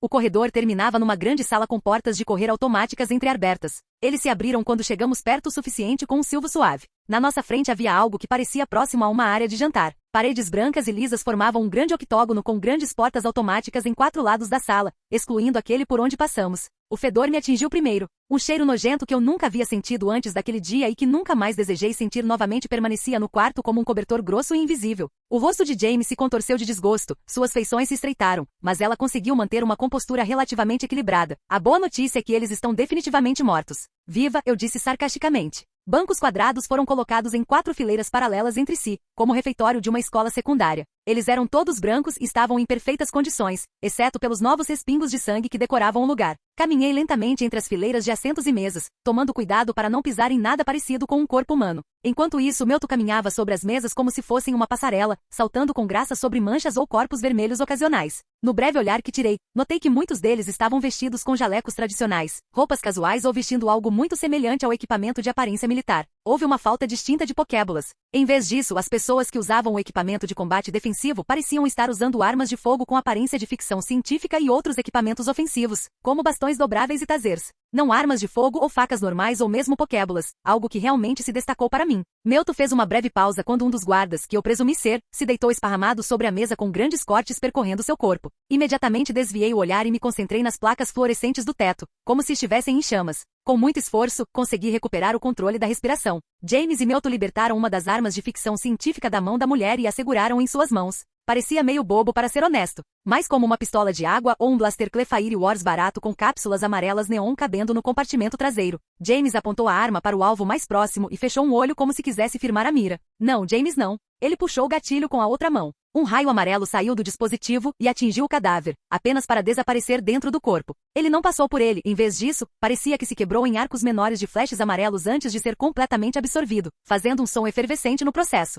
O cheiro de ozônio veio logo em seguida. Eletricidade, disse James, parecendo bastante orgulhosa de si mesma. Essa coisa não dispara balas normais. Acho que reconheço, o Melto empalideceu mais do que antes. Esses tipos de armas foram usadas por algumas equipes de foguetes usadas para capturar pokémons poderosos. Elas são usadas para atordoar Pokémon em vez de matá-los. Melto respirou profundamente. Agora, por favor, largue a arma, ela ainda está coberta de sangue e é francamente nojenta. James largou a arma com uma facilidade cômica. Só tinha que ver o que fazia, certo, Jesse? Eu estremeci. Sim, vamos continuar, por favor? Agora. Na parte de trás desta sala espaçosa, havia um grande balcão com todos os tipos de pratos e algumas churrasqueiras na parte de trás. Provavelmente era aqui que a comida seria servida. O que quer que tenha acontecido aqui, não foi durante a hora do jantar, visto que eu não conseguia encontrar comida fora da máquina de venda automática. Apesar de este lugar ser claramente um refeitório, passamos por toda a tinta vermelha e chegamos a um par de portas automáticas. Outra placa preta com letras brancas nos instruiu a seguir o corredor para chegar ao laboratório 3, laboratório 4 e ao consultório do Dr. Redbur. Uma folha de papel branca estava fixada ao lado da placa com algumas regras relativas à área de jantar. Não havia nada fora do comum escrito nele, quase como se este fosse apenas um local de trabalho normal e não um esconderijo secreto. Dei um passo à frente e as portas se abriram, revelando um longo corredor branco com luzes fluorescentes no teto. Deixando a horrível área de jantar para trás, entrei no corredor, esperando que pudéssemos encontrar mais algumas pistas sobre todo esse lugar. Um silêncio terrível pairava no ar enquanto caminhávamos.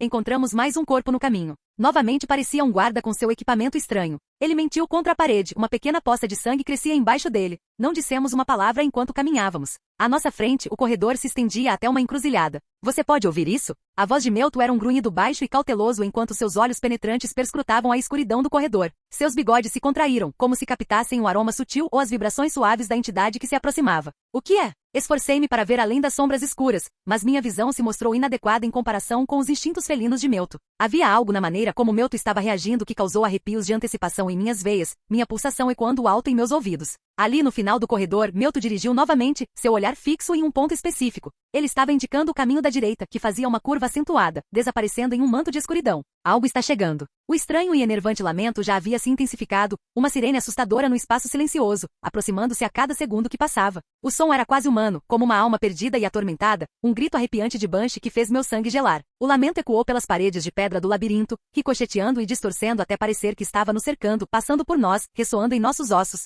De repente, o barulho opressivo cessou, o silêncio abrupto ainda mais chocante. Eu estava ofegante agora, o ar parecia mais pesado, mais difícil de puxar para dentro dos pulmões. Então veio um novo som, algo perturbadoramente orgânico. Era como bater de pés molhados no chão frio de pedra, um esmagamento rítmico que enviava ondas de pavor por todo o meu corpo. Melto ficou tenso, seu corpo enrolado como uma mola, pronto para atacar ou fugir a qualquer momento. Segui seu exemplo, recuando um pouco e permitindo que ele assumisse a linha de frente, suas garras brilhando ameaçadoramente na penumbra. Véezin, sempre leal, flutuou para o lado de Melto, gavinhas de gás venenoso vazando lentamente em antecipação a uma luta. Aí está, Melto sibilou, seu olhar agora fixo em uma silhueta que se formava lentamente emergindo das sombras. À medida que a figura continuava a aproximar-se, a sua forma tornou-se mais definida, a escassa luz revelando uma bizarra amálgama de pixels e distorções, envolta num rosnado baixo e ameaçador. A criatura que saiu das sombras era diferente de tudo que eu já tinha visto antes. Sua forma parecia oscilar e distorcer-se, como se existisse em algum estado entre a realidade e a ilusão. Isso foi Missino. O Pokémon Glitch. Meu coração bateu forte quando percebi a gravidade de nossa situação.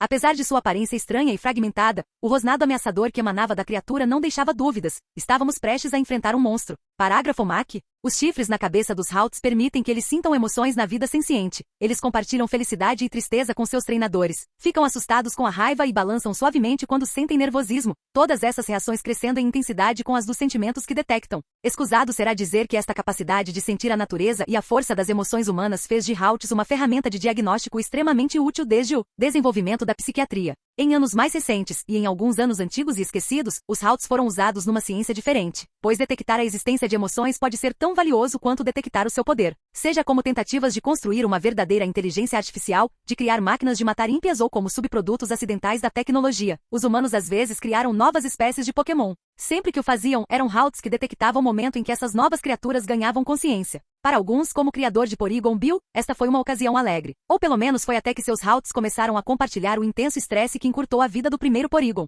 Para outros, como Giovanni da equipe Rocket, a reação de Halts foi um sinal perturbador, pois Mewtwo nunca foi concebido para ser uma criatura pensante, apenas uma arma viva. E na antiga ou nova, a reação de Halts foi uma surpresa incrível, pois as pessoas que projetaram Golurko como Mobile Suit nunca imaginaram que iriam assumir um espírito próprio, e só perceberam que os sons que eles faziam eram a linguagem do Pokémon quando seus Halts reagiram aos seus sonhos heróicos com uma aura poderosa própria. As expressões de Halts são simplesmente o reflexo das emoções dos outros, o que eles realmente sentem é para sempre invisível. Talvez eles sejam os Pokémon mais solitários de todos. Olá, bem-vindo ao canal Escute Áudio Novel. Temos novels, fanfics e teorias no canal feito de fã para fãs. Lançamos vídeos todos os dias. Se você gosta e quer que o canal continue, se inscreva e deixe o like, com sua ajuda cresceremos. Obrigado. Novel.